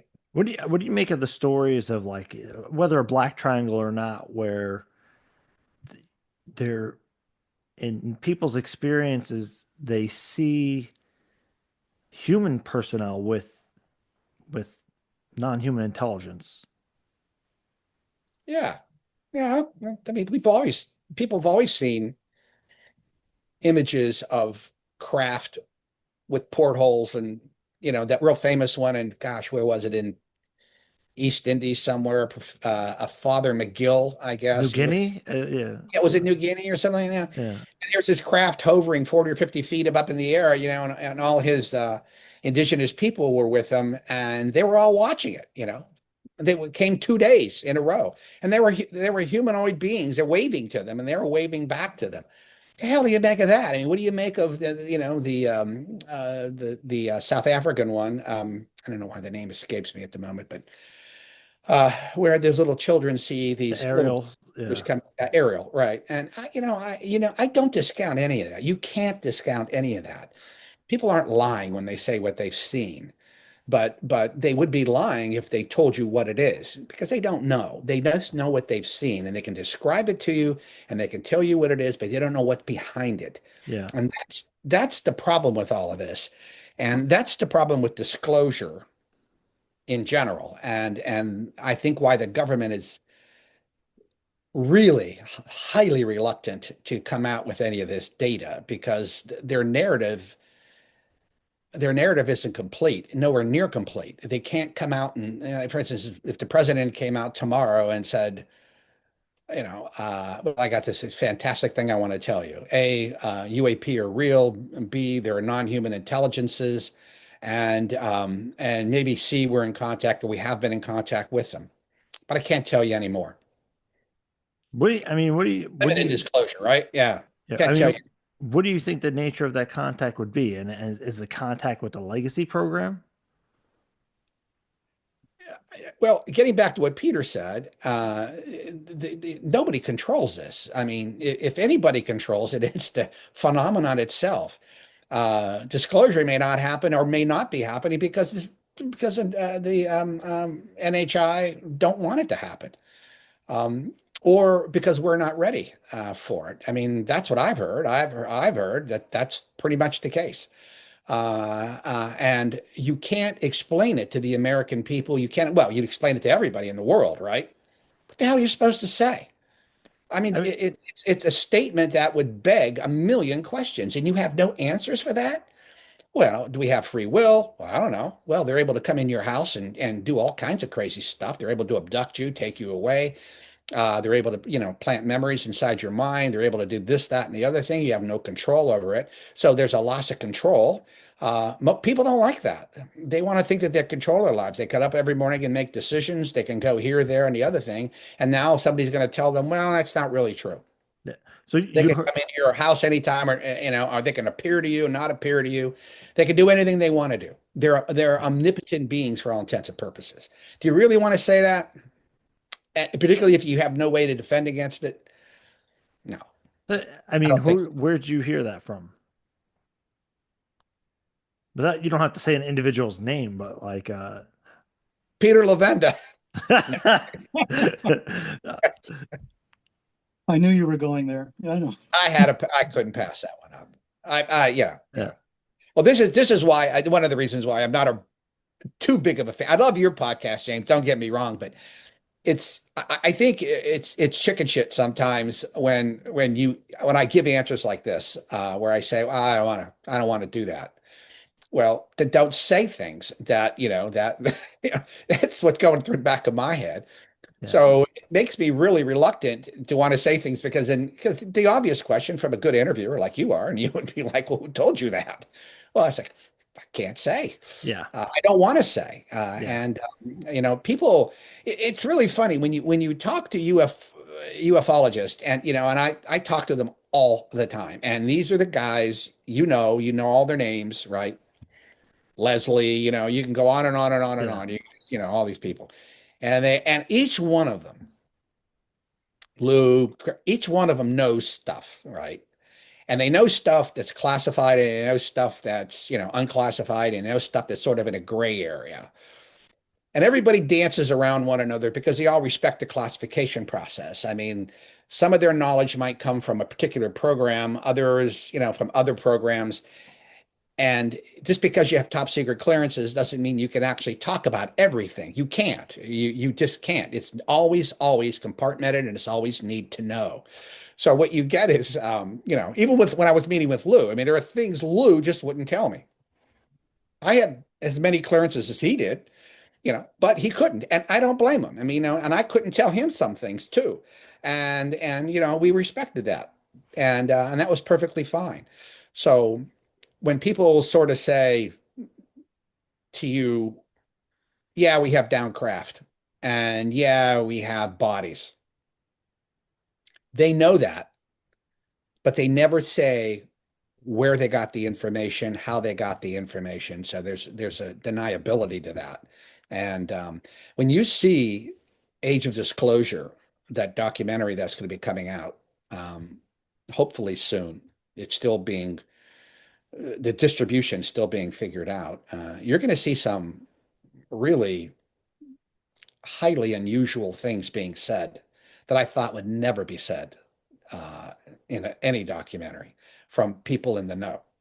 Matter of fact, there was a couple times during the premiere when I was in Austin at South by Southwest when I saw it. I actually put my hands over my eyes. I couldn't believe things that were being said. I was like, holy shit, you shouldn't say that. But Yeah. they did. And it's like, okay, all right. But you said, oh, disclosure's not happening. It's just like I'm not saying disclosure is not happening. Yeah. I'm just saying I have not heard a new friend of mine, Carl Nell. I don't know if you're familiar with Carl. He's a great guy. I mean, just extremely bright guy. Did a really good presentation for Soul Foundation on what he knows about all of this, and he's a good friend of Dave Grush, and he had a couple slides on limited disclosure and catastrophic disclosure, what they call, the idea that you tell everybody everything and then what the problem with that is. And a lot of people who deal with disclosure will tell you, look, it's so problematic. No one's ever figured out a way to actually come out and say this in a way that won't cause issues, very serious issues. But he's a big fan, and a lot of other people have limited disclosure. But I would love that, but I don't know how the hell you do it. I haven't heard anybody give me a really good way to do it, and I think that's probably why the government hasn't come out yet. We make the government out to be bad guys, and I'm not saying they aren't in some of these aspects of this program, this long program that's been going for 80, 90 years. You can't run a program that size, that secret, that crap doesn't happen to people, right? But I know people in the government, and I know people that worked in the program, and I know them well enough to know that they're good, honest, ethical people, just like me and everybody else that worked in the government. I think I am. I have a reasonably strong moral and ethical center, and I can't imagine people acting in a way that, unless they thought it would be so detrimental that they knew they just couldn't just come out and talk about it. Notice when Dave Grush came out, I mean, nobody walked out with papers, right? Dave didn't come out with documents in his hand. He didn't do that. He knew he can't do that. He had to respect the process. What he did do was talk about it. But talking about it is one thing, but talking about it and showing highly classified special access program documents is a whole nother program. That gets into a whole nother area of borderline criminal activity if you did something like that. And he knows. I mean, he's an honest guy, and he's a moral guy, I think, and very strong ethical center also.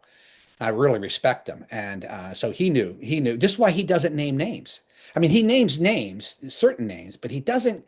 He doesn't talk about the program publicly in depth. And he always says, I can tell you in a classified setting, but even when he's in a classified setting, if it's all secret, it's a classification just goes to secret. That's all he's going to go. He's not going to go any further than that. So, okay. So you have this concept of war, right? But potentially, in the book you guys mentioned, you have to look at it from the perspective of an alien invasion, right? And if that were true, we're basically sitting on our hands, no? Or as a civilization, we're just sitting on our hands and not doing anything about anything. Well, Peter, there's another tough question for you. Thanks a lot, Jim. You set me up with this whole thing. Now I got to. I know we did beforehand, right? Thanks a lot. If we think in terms of an alien invasion, which I think we have to look at the worst case scenario, right? I mean, and that's what the government has to do, right? The military has to do this. Military is always thinking of worst case scenario. They war game this stuff, right? But how do you war game something with the phenomenon, right? When we have no freaking clue what we're talking about in terms of capabilities or intention or even identity, right? So, you know, if you see movies, and we mentioned this in war, movies like Independence Day, right? Independence Day, oh, was great. You know, we defeated the aliens. We beat them at their own game. Seriously? Really? Yeah. You know, they're not coming back maybe in force because we don't know where they came from. We don't know where their home base is. We don't know what raw materials they need to function. We don't know if they eat, drink, or sleep. We've got no data on this. How do you defend yourself against an entity that's coming at you from God knows where, God knows when, with God knows what resources? So I don't think we're sitting on our hands. I think, you know, I don't want to put words in Jim's mouth, but I don't think we're sitting on our hands. I think people are doing what they can to try to figure out what this is, but they're hamstrung. I mean, their hands are tied because we have too much cultural crap to deal with first before we can clear-eyed look at what the implications are of this, right? We're making a lot of assumptions. An American mentality, American military or intelligence mentality is going to be somewhat similar to that of, let's say, the Russians or the Chinese in certain ways. But in certain other ways, they won't be. There's cultural differences with how we approach the phenomenon. As I said, there are, you know, indigenous peoples all around the world who are pretty comfortable with it, right? And don't regard it as an invading force. They regard it as a spiritual force, maybe as something that comes in and out, that maybe there are spirits they have to appease in some way. But they've worked out a plan and they've worked out a system for dealing with it. And it seems to work for them. We don't have a system for dealing with this because we're thinking really differently as just as Americans ourselves. We have this idea that we created this country, we kicked out the British, we kicked out eventually the French, we kicked out everybody, we kicked out the American Indians. You know, we did all of this stuff, and we have our Constitution. We have this. We have a how shall I put it? A kind of movie that goes on in our heads about who we are and what our country is and what the defenses of this country require and all the rest of it. And then you've got the entity, you've got this NHI, you've got whatever the phenomenon is showing up and saying, oh yeah, really? You know, seriously? And they're questioning every single aspect of who we are. Their mere existence questions every single aspect of who we are. Language, culture, raw material need, water, air, language, everything is being questioned. Politics, non-existent, right? We're looking at a phenomenon that we have no clue if there's a political structure behind them. We don't know if this is just like an ant colony, right? Or like a beehive, a situation that we're looking at. Maybe there's a queen bee somewhere. Maybe all the phenomenon are just individual worker bees. We have no way of knowing it. We have all kinds of, like I just did, we come up with ideas, with similes, with metaphors, and we're trying to figure out, you know, what this is, but we're coming up with stuff based on our own experience of the world. Now we have to come up with something which is based on an experience of another world. And that's what's really freaky. How do we defend ourselves against that? Do we look back to the peoples who have found a way to cooperate, to coexist with the phenomenon to the best of their ability? Do we study them? And are they willing to give us this information? Are they willing to share how they do this when they think that we're ignorant as far as they're concerned, that we're materialistic, that we don't have a spirituality, that we don't have the wherewithal to understand what they are doing to cooperate with the phenomenon, right? We're sitting here thinking in terms of guns and rockets, right? How do we defend our airspace? How do we do this? And we can't, as the Nimitz demonstrated to us, right? As all of those situations demonstrated. They show up when they want to. They disappear when they want to. They sometimes will figure out in advance where we are going to be, and they wait for us. There's all kinds of stuff that they're doing that's beyond our ability to understand. So I forgot what your question. No, I mean, totally forgotten what your question was. Yeah, you answered it. I thought you answered it very, very well. And I couldn't agree with Peter more. Whitley Strieber called it. I can't remember one of the books. He said we're wandering through a forest of hypotheses.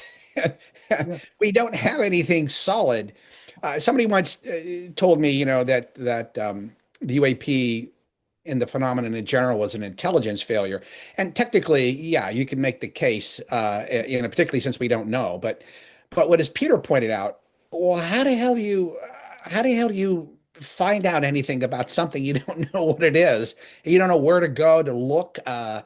If you had a problem, for instance, like world hunger, and somebody said you solve world hunger. So you got all the economists in the room and politicians in the room, and you said, this is a wicked problem. Wicked in the sense, in the psychosocial sense where it's so hard, it's almost unresolvable. But nevertheless, you know what world hunger is, and you know that there are maybe 150 or 200 variables associated with it, and you have to go through each one of those variables. So you create this map, right? This huge room, and it's a map. They call it a mess map. And these are all the things we have to do to solve world hunger. And you're about like 90, 95% there. And then you look at it and you say, my God, that's beyond the capabilities, our own capabilities to take it all on. So you take a part of it, right? And you try to do a part of it. If you look at the ultimate, the wicked problem is UAP. You don't even know where the hell to go. As an intelligence officer, if somebody told me, I want you to write an intelligence assessment on UAP, it would be pretty short. Because normally what I would do is I would get a group of people together and go, okay, let's go after that planet, and find out, who's there and what they're building and, things along those lines. There's no way to do that. We are literally powerless in that respect. And notice, a lot of people also blame the government, for not coming out with all of this. Well, what about NHI? Really? I mean, what does it say about them that they're not basically announcing themselves in some form other than showing up, and scaring the living hell out of everybody, and causing all kind of consternation? They're not helping. They really are not helping. They haven't helped solve world poverty. They haven't helped solve war. They're letting that. I mean, this is another one of those things. Their intentions. I mean, their intentions probably are not to, get involved with this, but yet they do to a certain extent, but maybe only in their own interest. Hybridization programs, if that's a real thing. Those are the three things, right? Hybridization, nuclear, and environmental. Those are the three main focuses they seem to have. Well, that's in their interest, particularly if they're living in a dimension very close to ours, or they're living on the planet with us, or they're trying to tell us something, right? But they don't want to tell us any more than that. They don't want to get us involved. So you look at that, and then there's no grand unified theory of all this.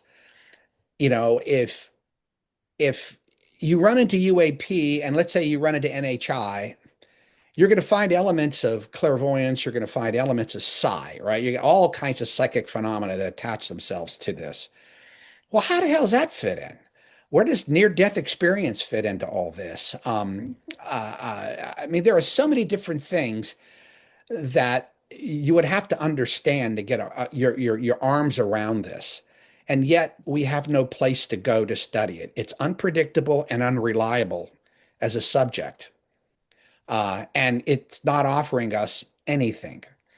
20 million people died in Russia during the pogroms and during the Ukraine pre-World War II.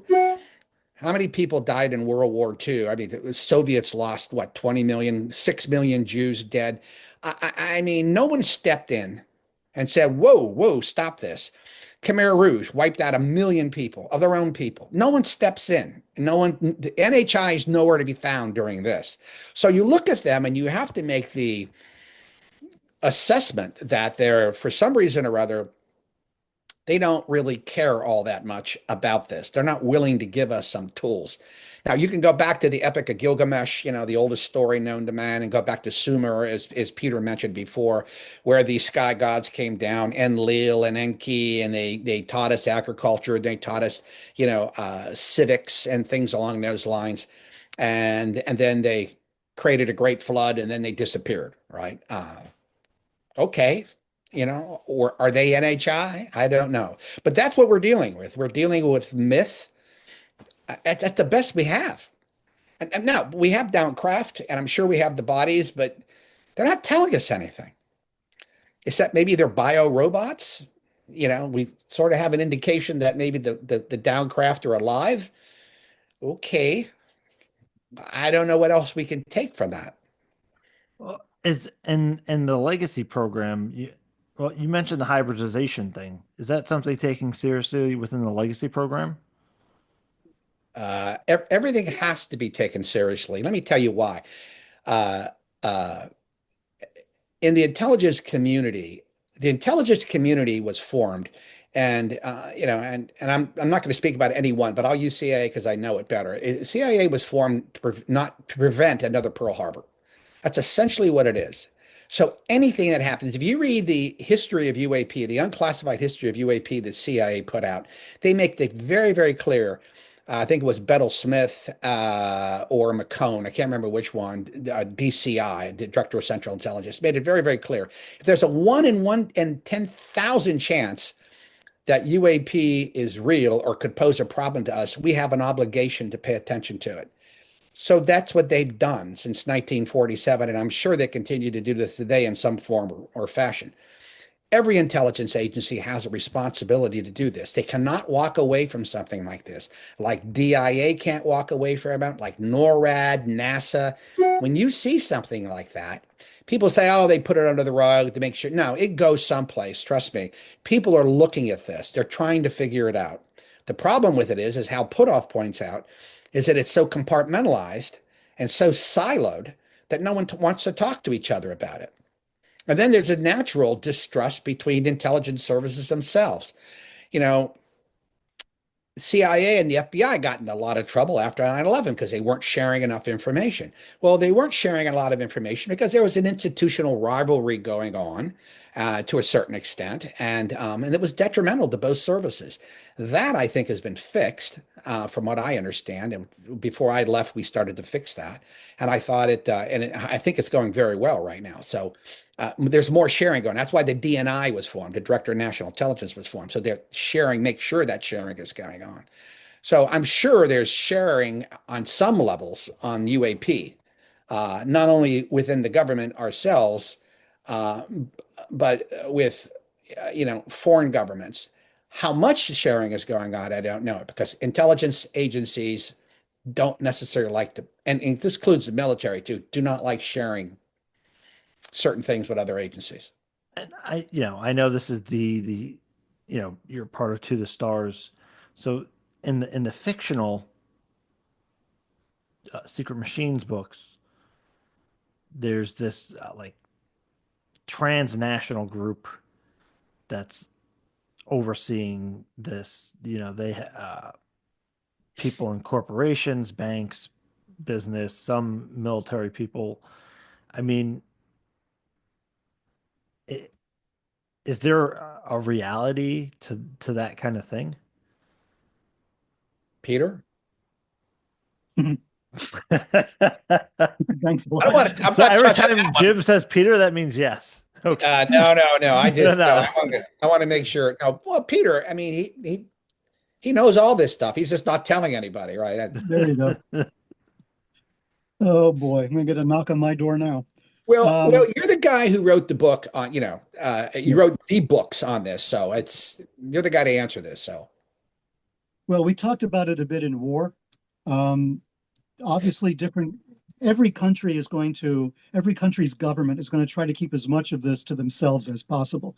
They're not going to share, right? Because it's an intelligence nightmare, basically, and they don't want another country to get an inkling of what they know, vice versa. So governments are not going to share very much. There might have been periods of warming up where they kind of wanted to share it, but then the shield came down again. But when you talk about business, when you talk about international business and technology, we have corporations that have no loyalty to a country, right? I mean, they will easily pick up and move someplace else, depending upon how much money they're going to make someplace else. We have to be worried, I think, about some corporations that have no particular desire to cooperate with, let's say, American intelligence or Russian or Chinese, or to name the three big ones, but any of the intelligence agencies, unless they have to for some reason. And governments and corporations, they're just groups of people. It's important to remember that. And people make mistakes, and people are venal, and people are greedy, and people are nervous, and they're paranoid. So you get all of this is baked into the system. So can there be a global system of people sharing information about this particular subject? Yeah, there are already, right? We've seen this. We've seen the French and the Brazilians and the Italians, and you've seen people doing cooperation where UAP is concerned. You've seen people, sharing information to an extent that they're able to without jeopardizing their own national intelligence interests. So I think that does exist to a certain extent. And you've got Jacques running all over the world talking to everybody, right, about this and collating information and trying to understand it. At the same time, if you've read Jacques' books, especially the diaries, but also the other books that he's written, and read them kind of dovetailed with each other, you can kind of build a story as to what Jacques has experienced himself in the last, 50 years of this kind of research. So yes, there's probably a lot of people who are sharing information, and they probably still don't know any more than we do, right?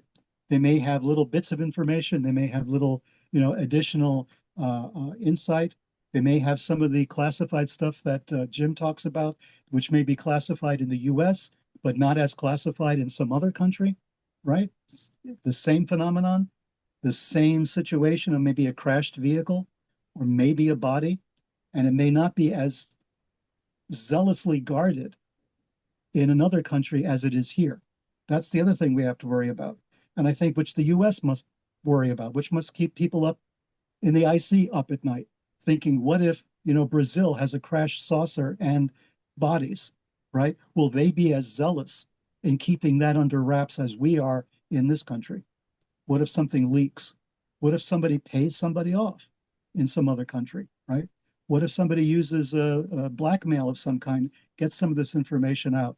What if somebody is venal enough to steal a body part, right? And sell that to some, anything can happen. We saw that with the Dead Sea Scrolls. We saw that with Egyptian mummies. We saw that with, ransacking all sorts of things and stuff that was supposed to be kept under wraps, winding up in museums around the world that wasn't supposed to. Stuff floating around on the black market. The black market exists. All this stuff exists. If something crashes in North Africa, in the desert, right? There's going to be a lot of people on scene before the military is, before the intelligence agencies are, before we are. We may see it from our satellites, but will we get there before someone else does? And if someone else gets there first, where does that information wind up? We are at the brink of this kind of a problem. So far, so good. This stuff that's come out so far has been very tightly controlled. There hasn't been a lot of, really big surprises. Little surprises. There's been a little bit here and there. It's been great. But we are operating under the assumption that we're the only ones with this information. In this conversation, we have to realize everybody's got a piece of this action. Everybody has a piece of it, and pieces can come out that we cannot control. What do we do then? Are we ready for that? Have we war gamed this? If Brazil comes out with something, if Guyana comes out with something, right? They're right next door. They could be sharing a lot of the same weird stuff we've been seeing coming out of Brazil. China, they're going to control their situation, but not necessarily Indonesia, not necessarily, another country in Southeast Asia or on the African continent. Something else can slip. Something else can come out, which is irrefutable. What do we do then? How do we handle that sudden, possibly catastrophic disclosure that we cannot control? And that's a question for Jim. Really? Yeah, well, no, I think, well, that's fascinating, because when you get to disclosure, if you don't control the narrative completely, it will be filled. It will be filled by other people. And sometimes the other people will not be, have the best motives. Imagine, if you come out with a hack narrative, and there's you leave a thousand questions, and you don't have answers to the questions. You're the government. You don't have answers to questions, but nevertheless, you would make this announcement. The first thing that's going to happen is every journalist, every podcaster, everybody is going to try to fill that gap and try to, fill in the narrative themselves. So you're going to get people coming in, talking about abduction experiences and what have you. And then you're going to get posers who really don't know anything, but making stuff up, say, well, I work for the government and this is the real truth. It's going to get so cloudy, so filled with disinformation and junk that you'll never be able to determine what's real and what's not real. So that's sort of a problem with this, unless you can control this narrative in some form, it doesn't make any sense for me to allow it to get out because it's just going to be filled. And then you have the other problem. You've obviously seen the Netflix series, The Three Body Problem, right? Or you know about the book. And a wonderfully written book by a Chinese author. I can't pronounce his name, Chi something or other. And I did a podcast for Netflix during the show. They had simultaneous podcasts. On episode 4, I did one but just on intelligence and how intelligence organizations work together during a crisis, something like this, what that would mean. And but one of the things in the book is, people find out that there's a force, an alien force coming from another part of the universe to basically take over Earth. Well, what happens is, you have, a lot of people forming together, Earth people getting together, all the different countries trying to figure out how we're going to do this. It's going to be 250 years before they arrive, but they also throw us a bunch of curveballs. I won't tell you what the story is, but there's a group of people that also get together and they start to worship these entities, these non-human intelligences. And then there are other, and they create sort of an opposing force to all of this. And now that kind of stuff will happen. Markets get jittery. What are markets supposed to do? Markets are so jittery. If you have any money in the stock market, you know this. Trump says something about tariffs, the market goes down. If he comes back and he says, "Yeah, I was just joking," they go up. I mean, people can lose their lives. Their financial lives over this. Some people maybe can't handle the fact, that there are other entities out there that are quote unquote in control, that we're living in a zoo, that we are indeed in a matrix of some sort, or a computer simulation. Who the hell knows? I think this is what that term indigestible meant. It's just not something. It has to be well thought out. Anything has to be well thought out. Just like when the government comes out and says we have a plan to fix Social Security. Hopefully, they had a series of economists come in and look at it and go, okay, here's the best approach we can take to it. And that with the government, even that isn't always the best thing. So that's. I mean, but who's the government to withhold that fact of reality from us? Just like in the sense of like, oh man, how are we going to tell them that the Earth is not flat, right? Like that you could worry about that for 100 years. Well, you're right. You're right about that. And that is the conundrum, because if somebody asks me, do I have the right to know based on my experience? And the answer is hell yeah, I have a right to know. Yeah. You have a right to know. Peter has a right. Everybody has a right to know this. And that's sort of the conundrum. I don't know what the answer to this is. I'm all for disclosure. I really am. I know I sound like I'm not, but I'm trying to play the devil's advocate here and talk about the government perspective on this. Don't forget, what's the government's reason for existence? The president is supposed to be, and the Constitution is built to basically protect the people of the United States. That's our national security interest. And it's not just defending ourselves against the Russian and the Chinese. It's also making sure that our national interest economically is well protected so that people can live a normal, happy life, have access to medicine, have access to food. If you announce this and something happens and the infrastructure starts to break down, then the government's not doing its job. The government then has to step in and try to take control of this. They might declare martial law, whatever the story is. When you think about all that, and President Trump alluded to this in 2016 when he was given the briefing on quote unquote his powers. And I'm sure he was briefed on the presidential executive action documents, what he has in his back pocket if he needed to use it. And they're very extraordinary documents, and they're only used in the most extraordinary circumstances, of which UAP and the phenomenon is one, which is the reason why this is an executive program and it is not a congressional program, by the way. So, yeah, we have a right to it. Yeah, we have a right to know.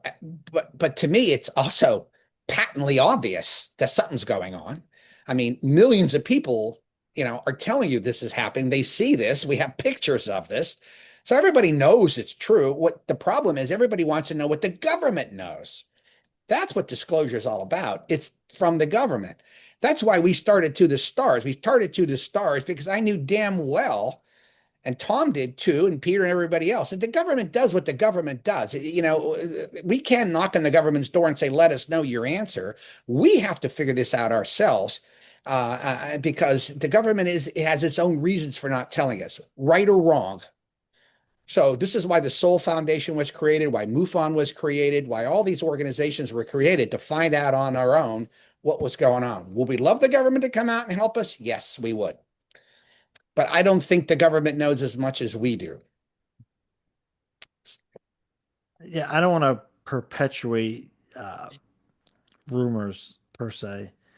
But since you're here, I want to ask you that whole 2027 story comes up of, oh yeah, something's coming, something's going to happen, or you think, No.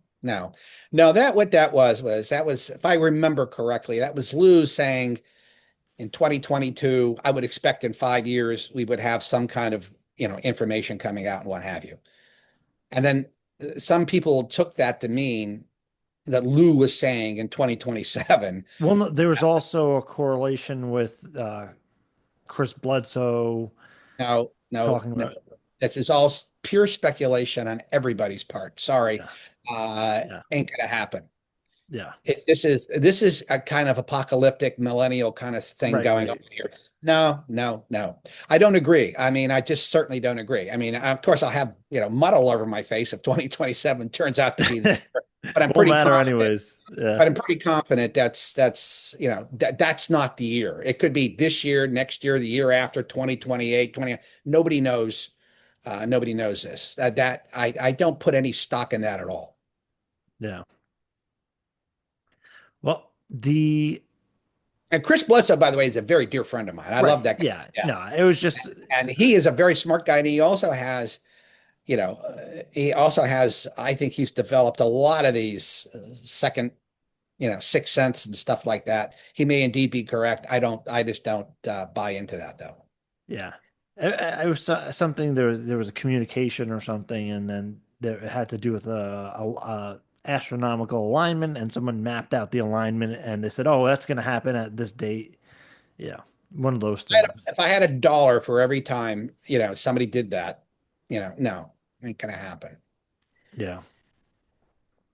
So, and, we mentioned the hybridization thing, but what is, what do both of you guys think about, potential non-human intelligence walking among us? Is something that always comes up. Peter, this is right up your alley because I am a non-human intelligence. Being a hybrid yourself, right? There you go.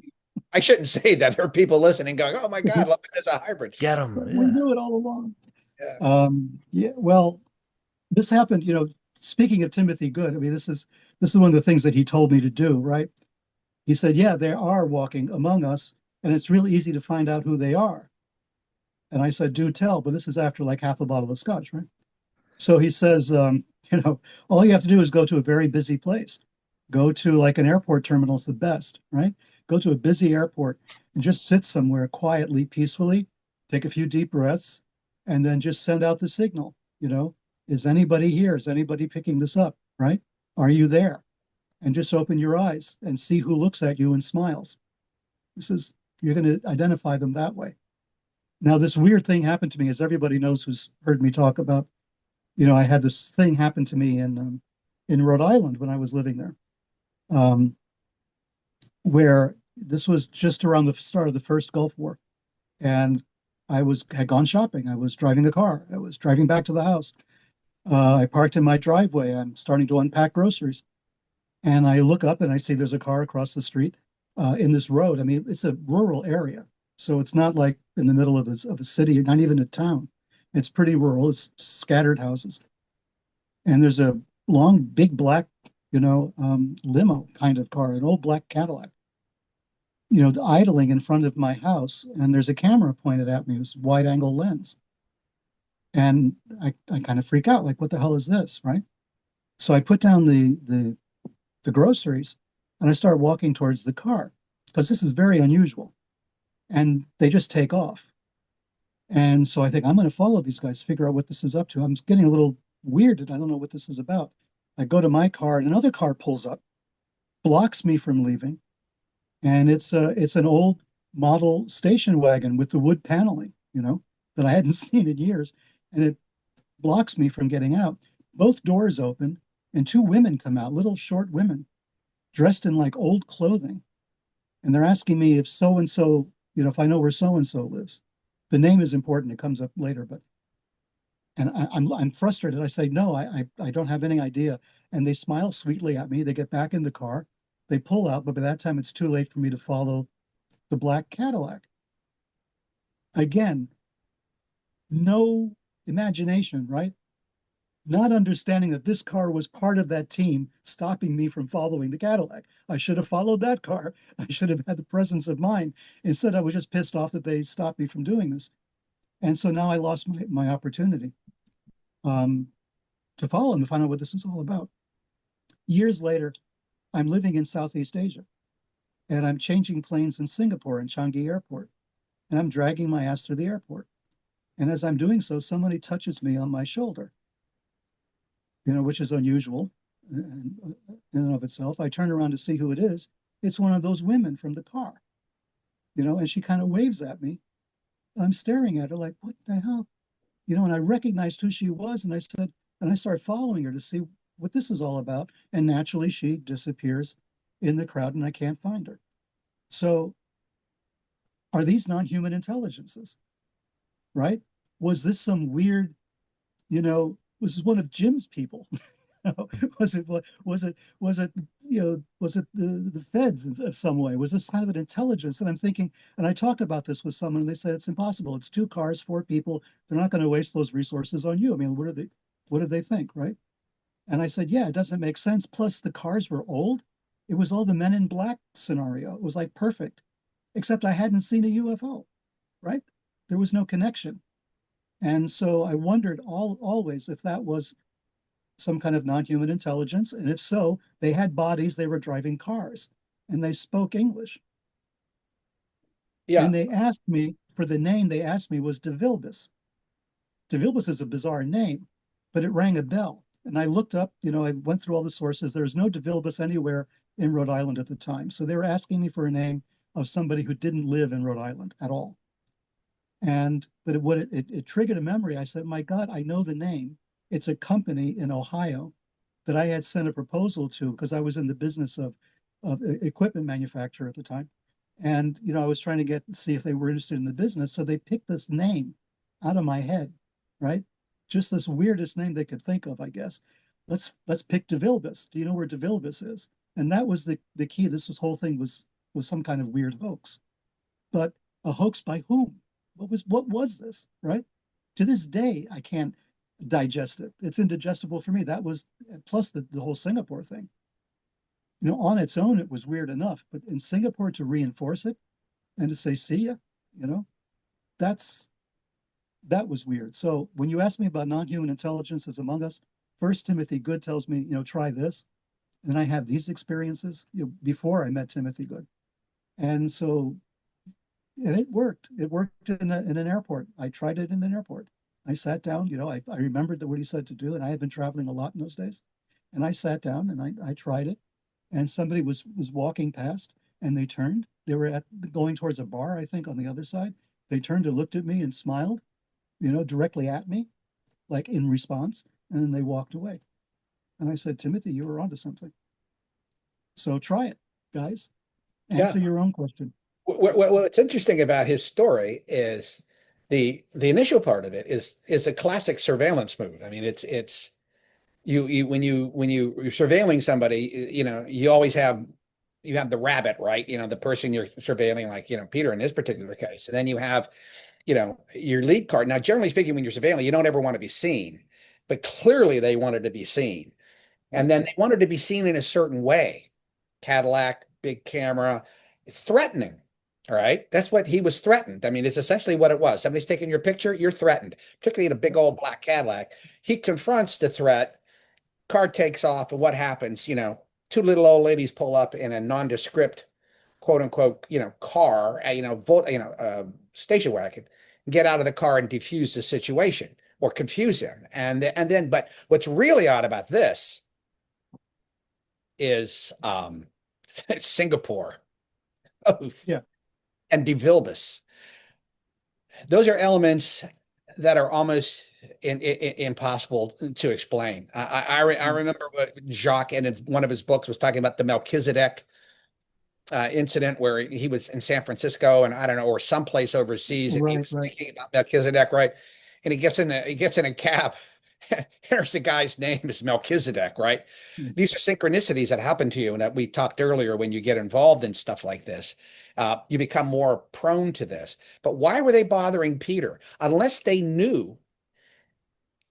this control mechanism is such that it's able to control us in such a way that it sort of planted in Peter, this idea, and that the world is amiss, right? And then they knew Peter was going to go off and do this other stuff right down the road. I don't know. I mean, when Jacques mentioned control mechanism, I think he meant in a certain way that, it's like a Skinnerian type of deal where it's behavioral periodicity with irregularity. Well, yeah, it just shows up, doesn't show up, and it's a reinforcement mechanism. But could it be that they do this not only, with craft, but they do it with individual people? Is Peter somebody they picked out when Peter was born? I don't know. Is there something about Peter that, or me or you, James, that make us special enough? All of us have had these experiences. We're all talking on a show that's international in scope, right? So who knows? I don't know. I mean, I remember when To the Stars was formed, a lot of people thought we were quote unquote a scam, right? They thought we were some kind of government, disclosure thing, or we were just, the government was just trying to dissuade people from looking into this. Whatever the story was, there's all kinds of stories. And I have to tell you, first of all, it was nonsense. None of us were, but they kept saying, "Look, it's a CIA guy, right?" And then you got a senior guy from the Pentagon, Lou, who was also in counterintelligence, and then you got Chris Mellon, who was, U.S., I mean, a very, very high level job in intelligence and DOD. Plus, he worked for SISI and HIPSI, the Senate Select Committee on Intelligence and House Permanent Select Committee on Intelligence, for many years. It's an intelligence community scam, right? They're just trying, and it's, of course, nothing of the sort. And then when we started talking to one another, all of a sudden Steve Justice shows up, who was like one of the, big project development for the Skunk Works. And he did some really crazy stuff there. And everybody's looking at one another. And I remember I used to sit there and look at these guys going like, shit. And then somebody would say, well, maybe Tom's a plant. And I go, and then you could just run yourself in circles. Who's everybody's looking at me thinking maybe Jim's the guy because it was CIA. He knows how to do this.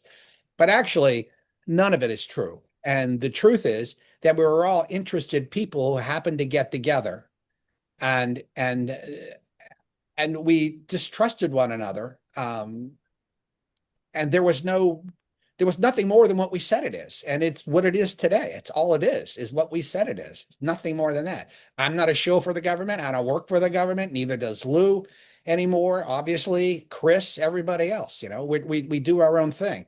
Peter, the same way. But why? Why? I mean, I can understand why people would think that, but they don't have a very sophisticated view of what intelligence was. If I was going to start an intelligence operation to fool anybody, I sure as hell wouldn't put a former senior CIA guy or two former DOD guys in the middle of it. Exactly. Create that operation. That's the most ridiculous thing I've ever heard, Anyway. Well, I want to come back just briefly to something you said about the event in Rhode Island. Why would they have been interested in me anyway? Let's say it was an intelligence thing. Let's say it was a typical 2-car, 4-man operation. As I brought up to somebody who had been in the FBI, I think, and they said, it doesn't make any sense. It's just too many people, too many resources. Plus they were too obvious about it. I mean, how does that work, right? And I for the longest time, I had to think to myself, it's got to be something in my past. I had done business in China. Were they looking at me? But it was an old black Cadillac. It was like pure Men in Black territory, right? And then these 2 women were not old ladies. They were young. They were much younger than I was. They were like maybe in their 20s, sort of redheaded kind of, rosy cheek types, looked like Manson family members, and it's just like that, and dressed in old clothing too, like old, like wool cloth coats and stuff, that they used to make fun of with Pat Nixon, and this whole thing was like totally out of context. And the thing with the big black, camera pointing at me. So I wasn't up to anything, in 1991, whenever that was. I was minding my own business. What was I doing, right? So it only later with Singapore that really, put the nail in it. This is something that's not. It can't be. This cannot be an intelligence. This cannot be one of our people or their people or anybody's people. This is something completely different. So then you go to the next step and you say, okay, like these people were thinking TSA to the stars was simply, some weird intelligence operation, which is, like you said, ridiculous on the face of it because you're all out there, with your faces hanging out saying, right. This is our background. How could that possibly be? So I was trying to think about what about this particular instance? What other group could have been behind it? And nothing that I came up with made any sense, which is why I started to venture into the NHI Men in Black territory on it, because as ridiculous as that sounds, it makes more sense that it was an American intelligence, thing that they were doing. It doesn't, some surveillance on me that didn't make any sense. Well, I agree. And, it's there are people who believe, I remember my wife and I were being interviewed, by some people. I won't name the people. You know them all. James, most of them too. After they got wind of what happened to my wife and I, and they were talking, and I had gone out to dinner with a couple of them, and one of them said something, we started talking about DNA and alien DNA. And then they got very heavily into my wife's background. Because they didn't think I was the primary focus of what had happened. They think my wife was. And I said, and so why was that? And they said, well, they noticed in some instances, if you come from, if you have a lineage that's indigenous to the US, my wife is mostly Scots-Irish, but she has Cherokee Indian blood in her. She also has, I think, African-American blood in her also. But it was a Cherokee Indian blood they were concerned about. And sure enough, my wife has a relative named, I can't remember the name, but it was an American Indian name or Cherokee name. That was a direct, line of descendant to her. And then with my wife's mother, who just passed away, used to talk about it all the time. Star people. And she grew up in the hills of Georgia, but she always claimed, she had family up in the stars, but even she was a little girl. So was this intergenerational? Did they follow you? Did something happen to Peter or Peter's relatives and he was part of that? And they knew in advance what was going to happen, because we see this precognition going on. And if you look at the Nimitz, Peter, you brought that up earlier, the fact that they went to the CAP, the Combat Air Patrol point, which is the point where the F-18s always go to defend the carrier group, right? I mean, and that's highly classified. That's like top secret. The only people who know it are the guy who tells the pilots, and then the operational guy. That's it. Well, when Fravor was chasing these people, lost them, chasing the Tic-Tac, lost them. The operations guy called them up and said, "You won't believe where they are. They're all at the cap, and they're hovering over the cap, waiting for you." So is this ability, that this control mechanism that NHI has, it gets to be so complicated. And if the government knows that, and knows that in advance, and somehow they know that, I mean, this means that they control time to a certain extent, and that they know that really gives them a degree of omnipotence, that you don't really want. I don't think you would want to ever announce.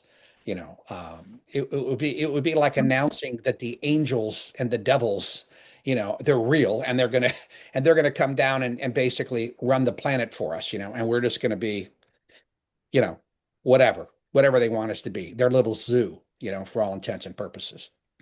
I don't know, but Peter's thing is fascinating. It's always a fascinating story. Yeah, I mean, and again, there's so many elements involved. Like how is that organized or premeditated and then put into action? Is, like you said, it seems that the phenomenon has foresight, into time. But yes, time may not exist for them as we know it. Not the same way, right? Oh, that's what's hard to put our head around, right? If that's indeed the case, I mean, how do you come out and announce this? Because you'd have to talk about that. And most people, and I include, us three, I'm a pretty well-read people, right? But if somebody comes out and told me, time doesn't really exist. Past, present, and future is all now, in the moment. Yeah, I mean, I understand the words, but I don't understand the concept. I don't. I just have no idea. I have no idea where to go to. Who do I call? Hal? And ask Hal? I mean, Hal will sort of say, well, conceptually, it might be like this, but he's not going to be able to give me a definitive answer. Nobody is, because no one's experienced it. No one knows it. It's not part of our science. And it's not part of our reality. So we're just these blane brinkered human beings who are only able to deal with so much. And if you throw too much reality at us, it just goes right over our heads. It scares us. I mean, look, go out in the middle of the woods some night, right? And all you see these two spooky eyes, staring at you, and it's not an animal. They're going to run like hell because you're scared. You're scared of the unknown. Well, then someone's going to come out and they're going to tell you the unknown, and they're going to tell you not only the unknown, but this great, huge, incredible story that is absolutely fascinating and, and frightening at the same time. And nobody knows what it's about, but you want to know it, right? I'm not that brave. That's what I'll say. Do you think that the phenomenon and non-human intelligence have something to do with our ancient past as well? I do. Peter could answer that better, but yeah, I do, absolutely. At least, sure. I wrote about religions talk about it. Yeah. Yeah, absolutely. It's part of Sekret Machines gods. I mean, that's the whole premise of that. This phenomenon has been with us since recorded history. Obviously, probably much further than that, but at least since recorded history. So we know it's been part of our experience as human beings. We've just have found it difficult to deal with, and so we've, as we have a scientific revolution starting, and we started to separate all of these various aspects of our experience out into different boxes. We've put them in categories. We now live in a world where nothing is really linked anymore and everything's disconnected. So you become a specialist in this area and you ignore everything else. But there was our human history until comparatively recently was it mixed as much of material life and existence with supernatural, let's say, in Cripple's, idea of a supernature. It was mixed in with everything. I mean, it was part of a continuum of experience. The ancient, alchemists, were at the front lines of saying, if I combine these things, these materials in a laboratory, I'm going to see God. There was this combination of you're going to achieve immortality, you're going to cure all illness, you're going to have spiritual experiences if I can duplicate the process of creation. If I can stand outside creation and duplicate it, it's going to affect everything. It's going to affect my spirituality. It's going to affect my longevity, my health. It's going to change life entirely. It's the elements are there. The elements are in our environment. If we can do this, we can bring it all together and create this new life. And there was the assumption was there for forever, for thousands of years, that this was all one connected, one continuum, that the gods, the angels, the demons, all of these supernatural forces were there with us. Even in Islam, in pre-Islamic Arabia, the jinn, had societies. They had cultures, they had language, they had their own religion. They lived among the people. You could occasionally see them, these non-human intelligences. And occasionally they mated with human beings and created hybrid creatures. This is all part of the idea of the jinn, if you read the Islamic texts and the pre-Islamic information that we have. So this idea was already there. It's been there for a very long time. There's nothing really new about this, except what we're doing now is we're assuming these are machines. And it's because we've developed machines, right? So that's the way we look at this now, through the prism of machinery, of things that were built in a laboratory or in a factory. And, that's how we are explaining this phenomenon now. And the phenomenon is behaving in that way. And it's saying, okay, we're going to be machines, right? Whereas 100 years ago, at the turn of the century, they were sailing ships, right? Sailing across the country, and saying hi, and, really mysterious ships with sails and anchors, right? But they were obviously not ships. They were not in water. They were sailing through the air. So that's what we expected. That's what we saw. Now we're seeing machines. Maybe in 100 years, we'll be seeing something different, right? We'll be seeing plasma. We'll be seeing poltergeist phenomena, God knows what, but it's going to be something different, maybe. Maybe the machinery is the tease for them. They're manipulating this idea of machinery. If we're looking at the videos that have been coming out all over the place now, we're looking at orbs, we're looking at beings inside of orbs, we're looking at this jellyfish phenomenon floating around. That's like machine biology mixed, or maybe there's no machinery in that at all, right? In Sekret Machines War, just to bring it back to war, there's an account of a Russian scientist who very early in his lifetime, as a teenager or as a young man, saw an orb at an Orthodox church, a Russian Orthodox church, I think in the city of Perm. And this thing appeared as an orb, glowing red with a being inside of it, right? Which is eerily similar to some of the stuff that we're seeing now that's being photographed and thrown up online. Whether this stuff is AI generated or whether it's, whatever it is, I don't know. But it's eerily reminiscent of these visions that this guy had 100 years ago in Russia.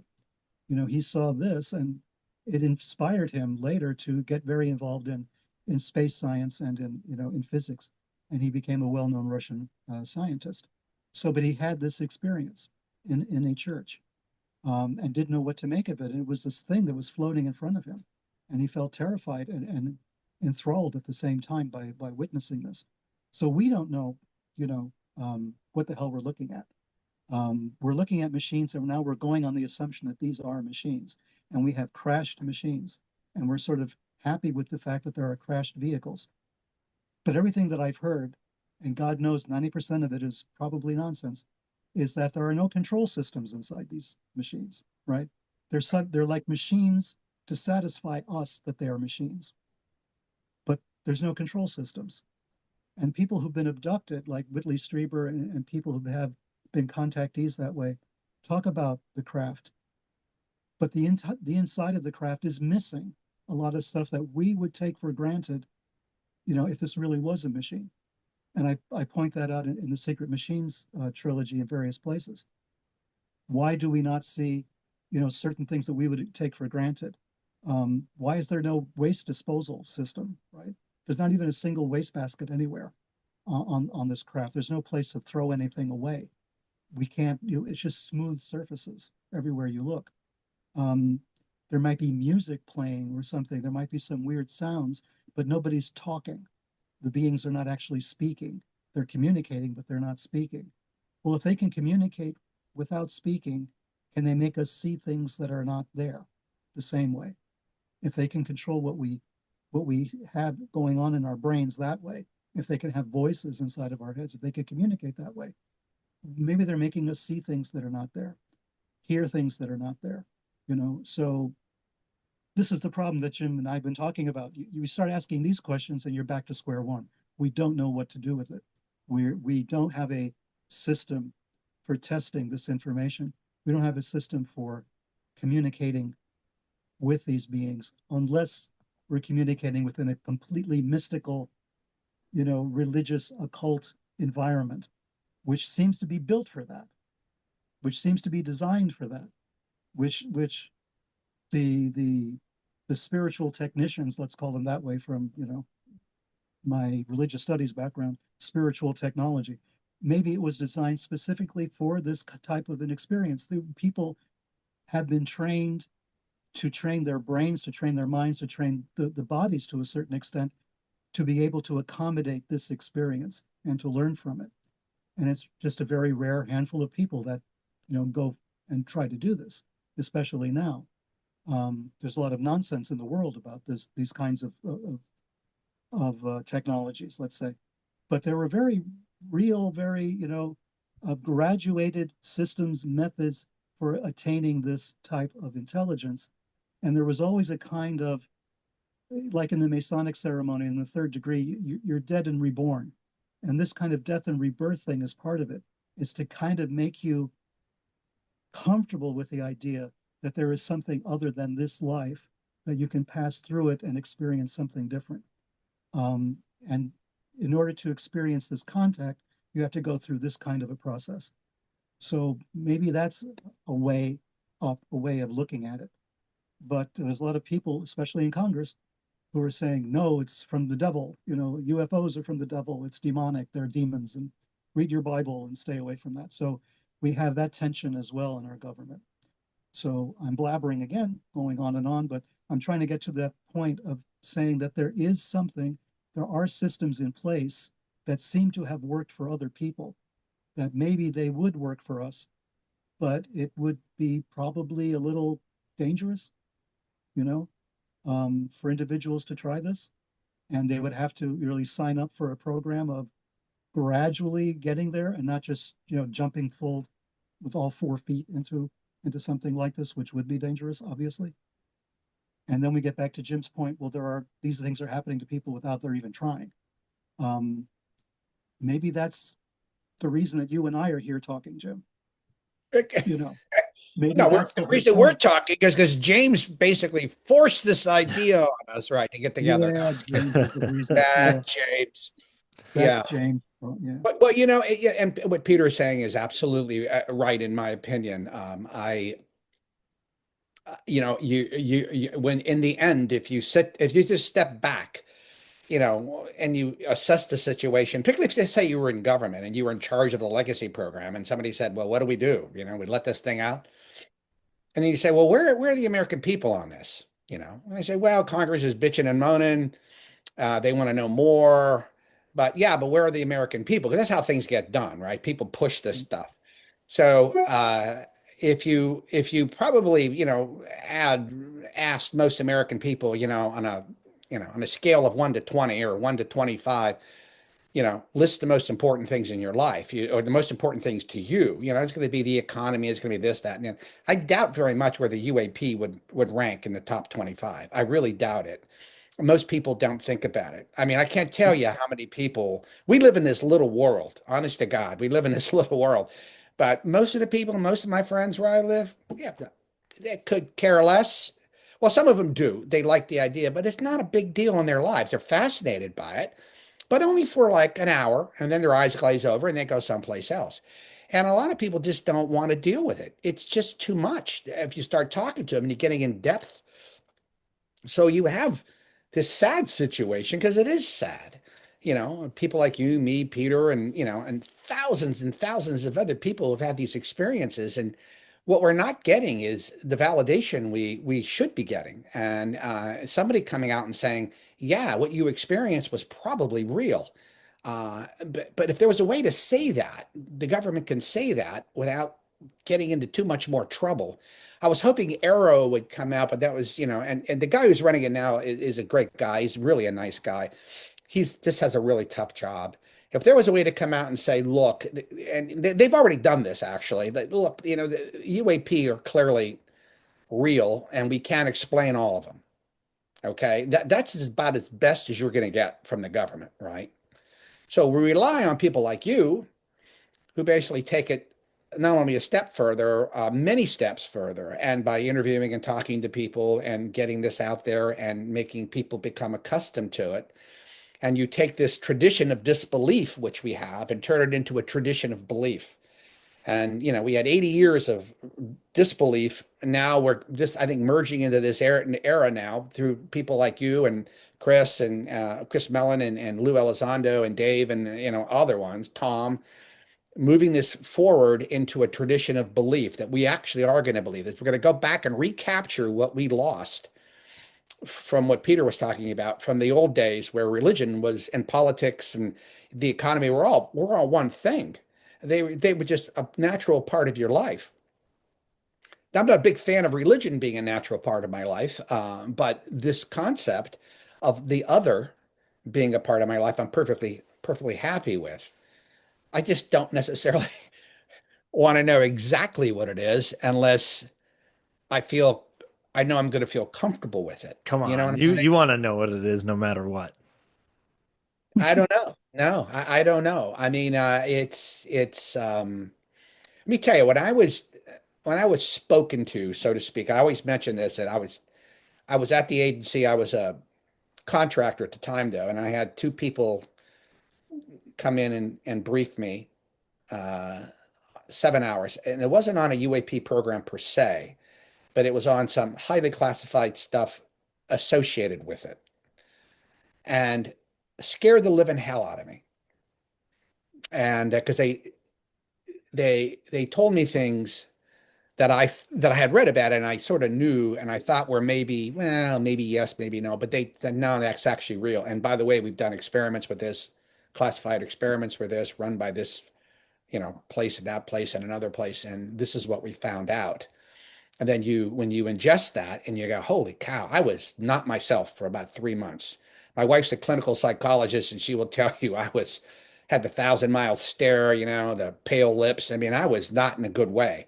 And this was because it was the veil was lifted. The new reality sort of set in a little bit, saying like, yeah, you read about this in all the books back here, but you always had that veil there. Oh, it could be all bullshit, or maybe it's not real. But then all of a sudden, somebody lifts the veil. I go, no. That book, right on the money. That book's bullshit. And they're going through, right? This is what really is real, and this is what we've done. And they start talking to you about, what really has occurred. And then he came back and did it again. And then when you start talking to these people who have been in the know for a long time and what they're interested in, and they're PhDs, they're MDs, some of them have two PhDs, and very well versed in this, involved in really unusual government programs that are out there, and you wouldn't believe how many there are. And it would, I remember getting briefed on a couple of them when I was at the agency. I was going, oh, I don't want to know anymore. I mean, it's too strange. I mean, the stuff that goes on. And The UFO or consciousness stuff. Not UFO. I would say psychic stuff. Also extremely strange technologies that you would think, wouldn't exist that they do, that we have, yeah, and we developed. yeah, we developed, or the Russians developed over years, but mostly us. And but you don't know what to do with it. It's like pharmaceutical companies, right? You go to a pharmaceutical company, and the reason why pharmaceutical companies keep all their data secure is because they're looking for, say, a cure for heart disease. But in the middle of that, the 20 years they're doing this, they come across all kinds of stuff that could maybe help with other afflictions, but there's no money in it. But they don't want to let the data out, because they let the data out, I mean, they're just giving somebody else something for free that they spend all their money on. So they just keep it, all right, and they just sort of sit on it. And well, yeah, I mean, it doesn't have a use now, but it may have a use later on. What were some of the you want to give it to a foreign government also? So yeah, what were some of the stuff that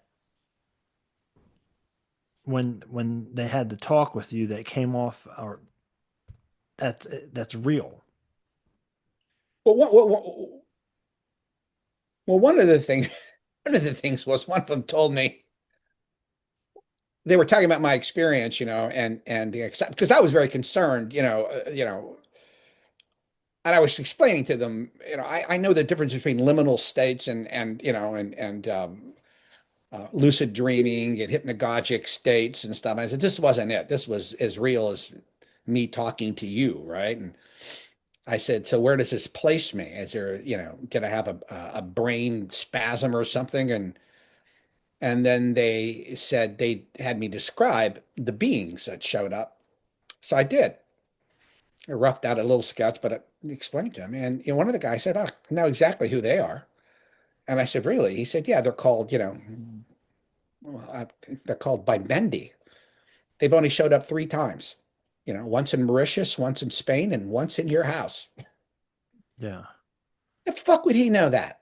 Right. I mean, and not only that, but there was other stuff associated with that. And it was just, it's just, oh, okay. I mean, did they have like a file on those beings of where they're from potentially, or No, what type of technology they use? no. Everything they have, and I have to tell you that, and this is the absolute truth. This is what I will say. Everything they have is cursory, is superficial. It's somebody in the government may have more in-depth detail. Like, I had one person tell me, well, there's 6 known species of NHI, right? I can't verify that, but it came from a reliable source, right? Okay. Well, what the hell does that mean? Tall whites, reptilians, little grays, big grays, kobolds. I mean, you can say that, but unless you can tell me, what you know about them, and this person could not, and admitted I don't know more than that. So we're stuck, and once again, and that's one of the problems with throwing out information like this without making it conditional. You can't come out and say, I know that there are 6 known species of NHI. You just can't do that. You don't have anything backing it up. All you're doing then is clouding the waters. So a lot of these people that I deal with and I work with, we don't talk about this publicly. We talk about it privately, because we know when you go public with this, it just muddies the water. It doesn't lead you anywhere until you actually have something that you can back it up with. And that's what I talked to you about earlier. It's like chicken shit. You ask me this stuff and I give you this chicken shit answer, like, well, I can't talk about it. I feel terrible about that. I really do. And that's why I don't like going on podcasts very much. I like you though, James. So Peter was this extra thing thrown in there, and I was like, oh, I can't pass that up. But you see the problem. And this is the problem with many people in government too. You don't want to come out and say we think something that's really challenging to accept, when you don't have anything backing that up. So my feeling has always been is give the government a little bit of credit here, right? This is not some kind of cabal that's trying to create, we have these technologies that's going to save this and save that and change the world. I heard that recently. Nonsense. The only technologies, if you come up with a technology for free energy, okay, and you say, okay, should we let that out? should we give that to the public? You first have to think about what will happen when that goes out to the public, because it's not to everybody. It goes out to your enemies, it goes out to your friends. What could you do with that? What does that mean? That free energy, what will that create? Will that create a weapon system that can destroy our company, our country, that we can destroy other companies with? Does it level the playing field militarily for everybody if you let that energy out? Okay, maybe that's the case, but maybe it also can give free energy to everybody around the world so they don't ever have to worry about oil again. And they don't have to worry about windmills or anything else. You just have to worry about something very small, and everybody lives this great life. But you've also given the energy that, I mean, the sword of Damocles is hanging over your head. There's always two sides of this, and human beings are simply not in a place where I would trust them with anything like that. That's why we have police and military and rules and regulations, because if you don't have that, you have chaos. Boy, listen to me. I'm just going on like And by the way, this is going on a little long here. I have a sort of a drop dead and not too long down the road here. So Yeah, me too. I gotta get my kids. So then let's go on the road to wrapping this up. Peter, you you wrote War. What I mean, it's massive. So it's a massive war. Uh, what are some key takeaways do you think that you would like people to take away from the book?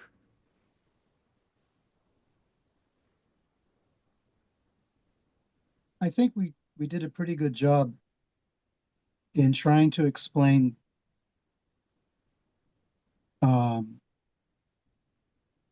government reactions towards the phenomenon in different countries. We did chapters on Russia, on China, showing the degree to which the phenomenon in all of these places is understood on different levels. It's not strictly a military problem or an aviation problem, let's say, or a science problem. It's also a spiritual problem. China approached it that way.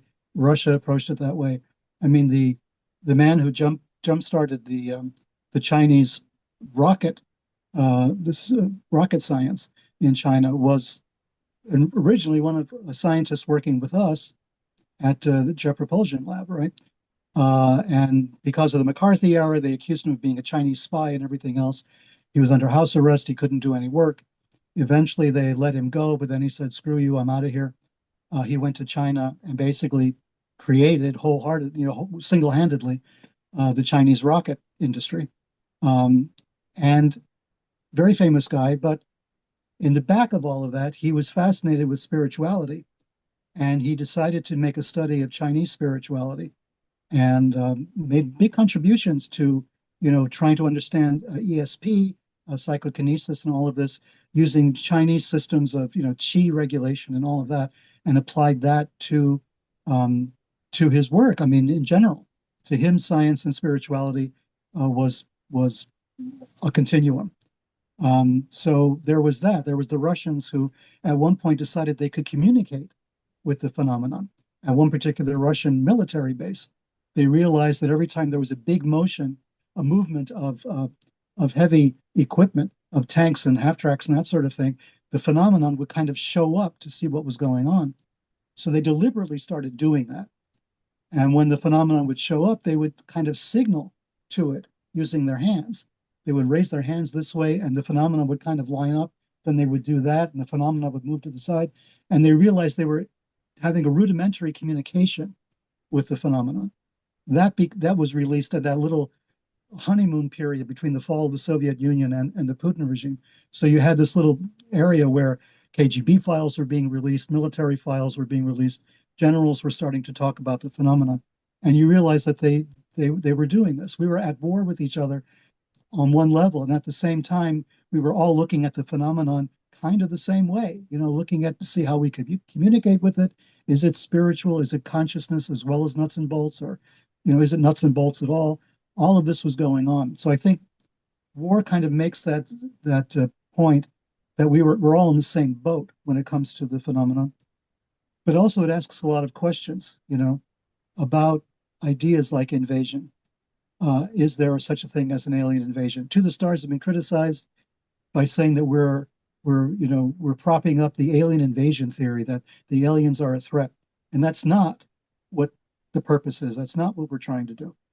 What we're trying to do is say, if we were to regard the alien phenomenon as a military threat, we might be devoting more resources to it. We might be looking at it with a more holistic approach. But as it is, we're kind of poo-pooing it. We're not letting science, take a sober, jaundiced look at it. We're afraid of religions taking a closer look at it. So we're kind of fragmenting our resources. Nobody's on the same page.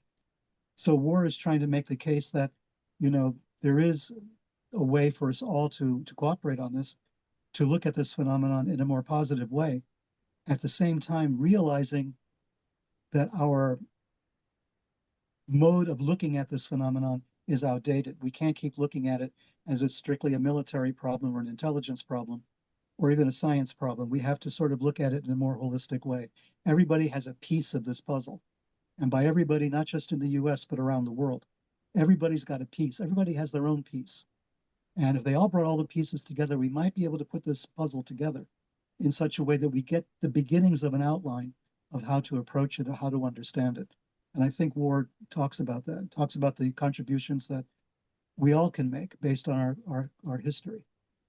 Those countries that have been invaded and those countries that did the invading, we both have pieces of this problem that we can discuss, that we can find out what would happen should we get invaded, by an alien presence. Has the invasion already taken place? Are they already here?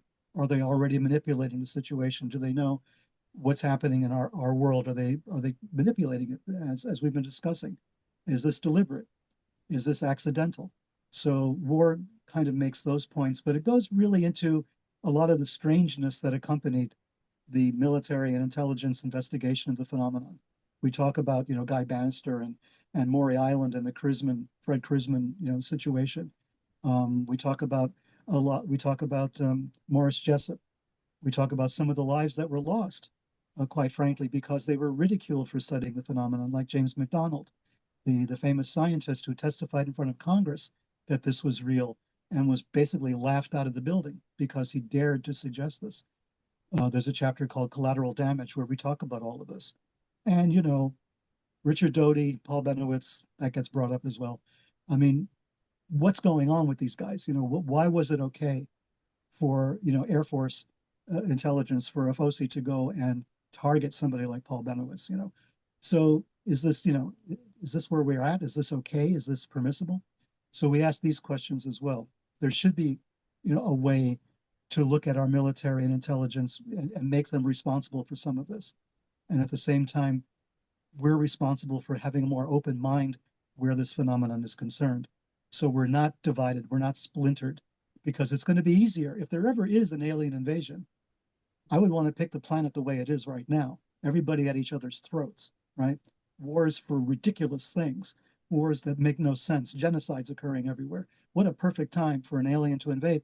Or maybe they're looking at us and saying, you're doing a good job on your own. We don't need to invade, right? We'll just wait till the smoke clears and see who's left.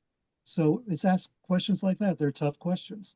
The last chapter is called The Alien in the Panopticon, right? Which is a kind of a heady thing, but the Panopticon is an invention of a kind of prison where you have a column and you have all of these cells in a circle, like an arena around that central column. So one person in a central column can watch everybody and all the individual cells and all the rows, all the columns, right? And they can see right into every individual cell, but you can't really see who's looking at you. And I thought that was a very apt way of trying to discuss the phenomenon. We're in a kind of panopticon. We're looking at each other, we're looking at the other cells. We can't quite see who's looking at us in that central column. There's somebody in there. There's that alien sitting in there watching all of us. And is that a metaphor that we can use, with benefit in trying to understand where we are? And Jim, what do you want people to take away from this pursuit of either disclosure or investigating the phenomenon? Uh, I know people are going to hate hearing this, but it's going to have to be a little bit more patience. And I know it's incredibly frustrating, to particularly for the experiencers and for people who just want knowledge, who want to go for the pursuit of knowledge. And I don't think they should stop doing that. I mean, I think they should keep doing what they're doing. I mean, Lou Elizondo, Chris Mellon, these guys, Dave Chris, they're going to keep pushing this and pushing this and pushing this. Um, we at To the Stars do that also in our own way, and we also do it, through other channels, and we're hoping that sooner than later something more will come out. But I don't know if that's going to be the case. I just don't know. But in the meantime, I think what God's Man in War, what we tried to get across, and what Peter, I think, has done so brilliantly with it, and he just, summarized it pretty well. I mean, I is this idea that you have to look at everything. It's a multidisciplinary approach, and you have to be cognizant of that at all the time. You can't rush to judgment. You can't, you know, basically say, oh, this is right and this is wrong. And you sort of just have to step back and look at it all and realize it is what it is. And it is an incredible mystery. When John Mack, wrote his book, I think it was Passport to the Cosmos or Abduction, I can't remember which one. And he said, perhaps we should just recognize that this is just a mystery and we should recognize it as such, and we shouldn't go any further. In other words, there's no reason to go any further right now because we just don't have the data. We just don't. For whatever reason, we don't have the data. And like I said, the NHI UAP is not cooperating fully with us. So what do they expect us to do? I mean, so it's hard. It's very, very hard. It's been a hot potato, by the way, since the 40s. I can tell you that much. No government agency wants this. No one does, because it's just a hot potato. And you can throw money at it, and throw money at what? I mean, you're throwing money at something you can't understand. How long could you do that before somebody says, is that the correct use of government funds? I mean, look, if the best minds that are dealing with this right now, and there are dozens and dozens of top rate minds that are dealing with this now, not in the government, but outside of the government, and they can't make heads or tails of this. What makes you think that, the government's going to know any more? I mean, they might have the downcraft and the things, but they might get so much, maybe a little bit farther with it. So let's be considerate. Let's be a little understanding. And let's hope that there's some kind of resolution to this, because James, you're absolutely right when you said, people have a right to know. I've said this before, yeah, we have a right to know. It's our birthright, right? We need to know where we're living. What kind of world are we living in? You can't hide that from me. Well, the government can't hide that from us either. They can't. They don't own it. They don't own this topic at all. We own it. This is why I think public and private efforts really should go hand in hand trying to figure this out. And it's happening slowly, but it's happening. So. Yeah. And are we getting disclosure, Jim?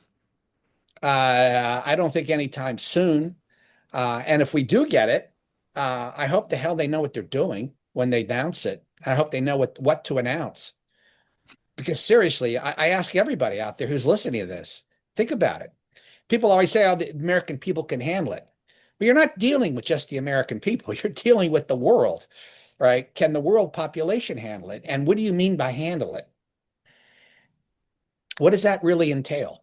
Hal, if you talk to Hal Puthoff, Hal will tell you they had a think tank done on this. Right. And all the people basically said, yeah, we got to let this out. And then after 2 days of thinking about it, they said, nope, nope, nope.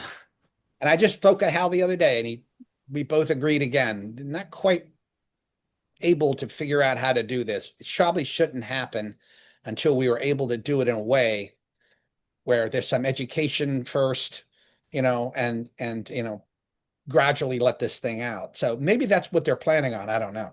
I mean, it sounds like the controlled disclosure plan, right? It's charted out. Well, it may be. I mean, it may very well be. I know, no, I'm not privy to that, but. Yeah. Well, I appreciate you guys coming on. Great talking as always. I'm going to have all the links in the description so people can check out the books and To the Stars. Is there anything coming out from To the Stars soon that people should be on the lookout for? No, I would tell them to go watch Monsters of California. I think you can get it on Netflix and some of the streaming services. It's Tom directed the film, and it's he did a great job, I think, directing the film. But it gives a pretty good understanding of what TTS, what To the Stars believes and thinks, and what have you. Take a look at that, and then keep your eye out for some of our new projects we got going on. We got so much stuff ready. We have a animated series hopefully coming out within the next year on Tubi, starring Brendan Fraser, Josh Gad, and some other people there. And we have a bunch of other projects, Sekret Machines with Legendary Pictures. They just, I think, finished the first year of script, so they're pitching that to this distribution network. So there's a lot of stuff going on. Yeah. And read God's Man in War. Yes. Yeah. Because it's a brilliantly done book. Yes. Yeah. And I think after even if you've read them, you have to go back. You almost have to go back and read them over with the I do that constantly with his books, your books, Peter. Yeah. I have to go back. I have to go back and thank God for Kindle. I can use the highlights, right? Yeah. All right. Thank you so much, guys. And I hope to speak to you again soon. Take care. Thank you, James. Thanks, Jim. Very good questions, buddy. Thank you.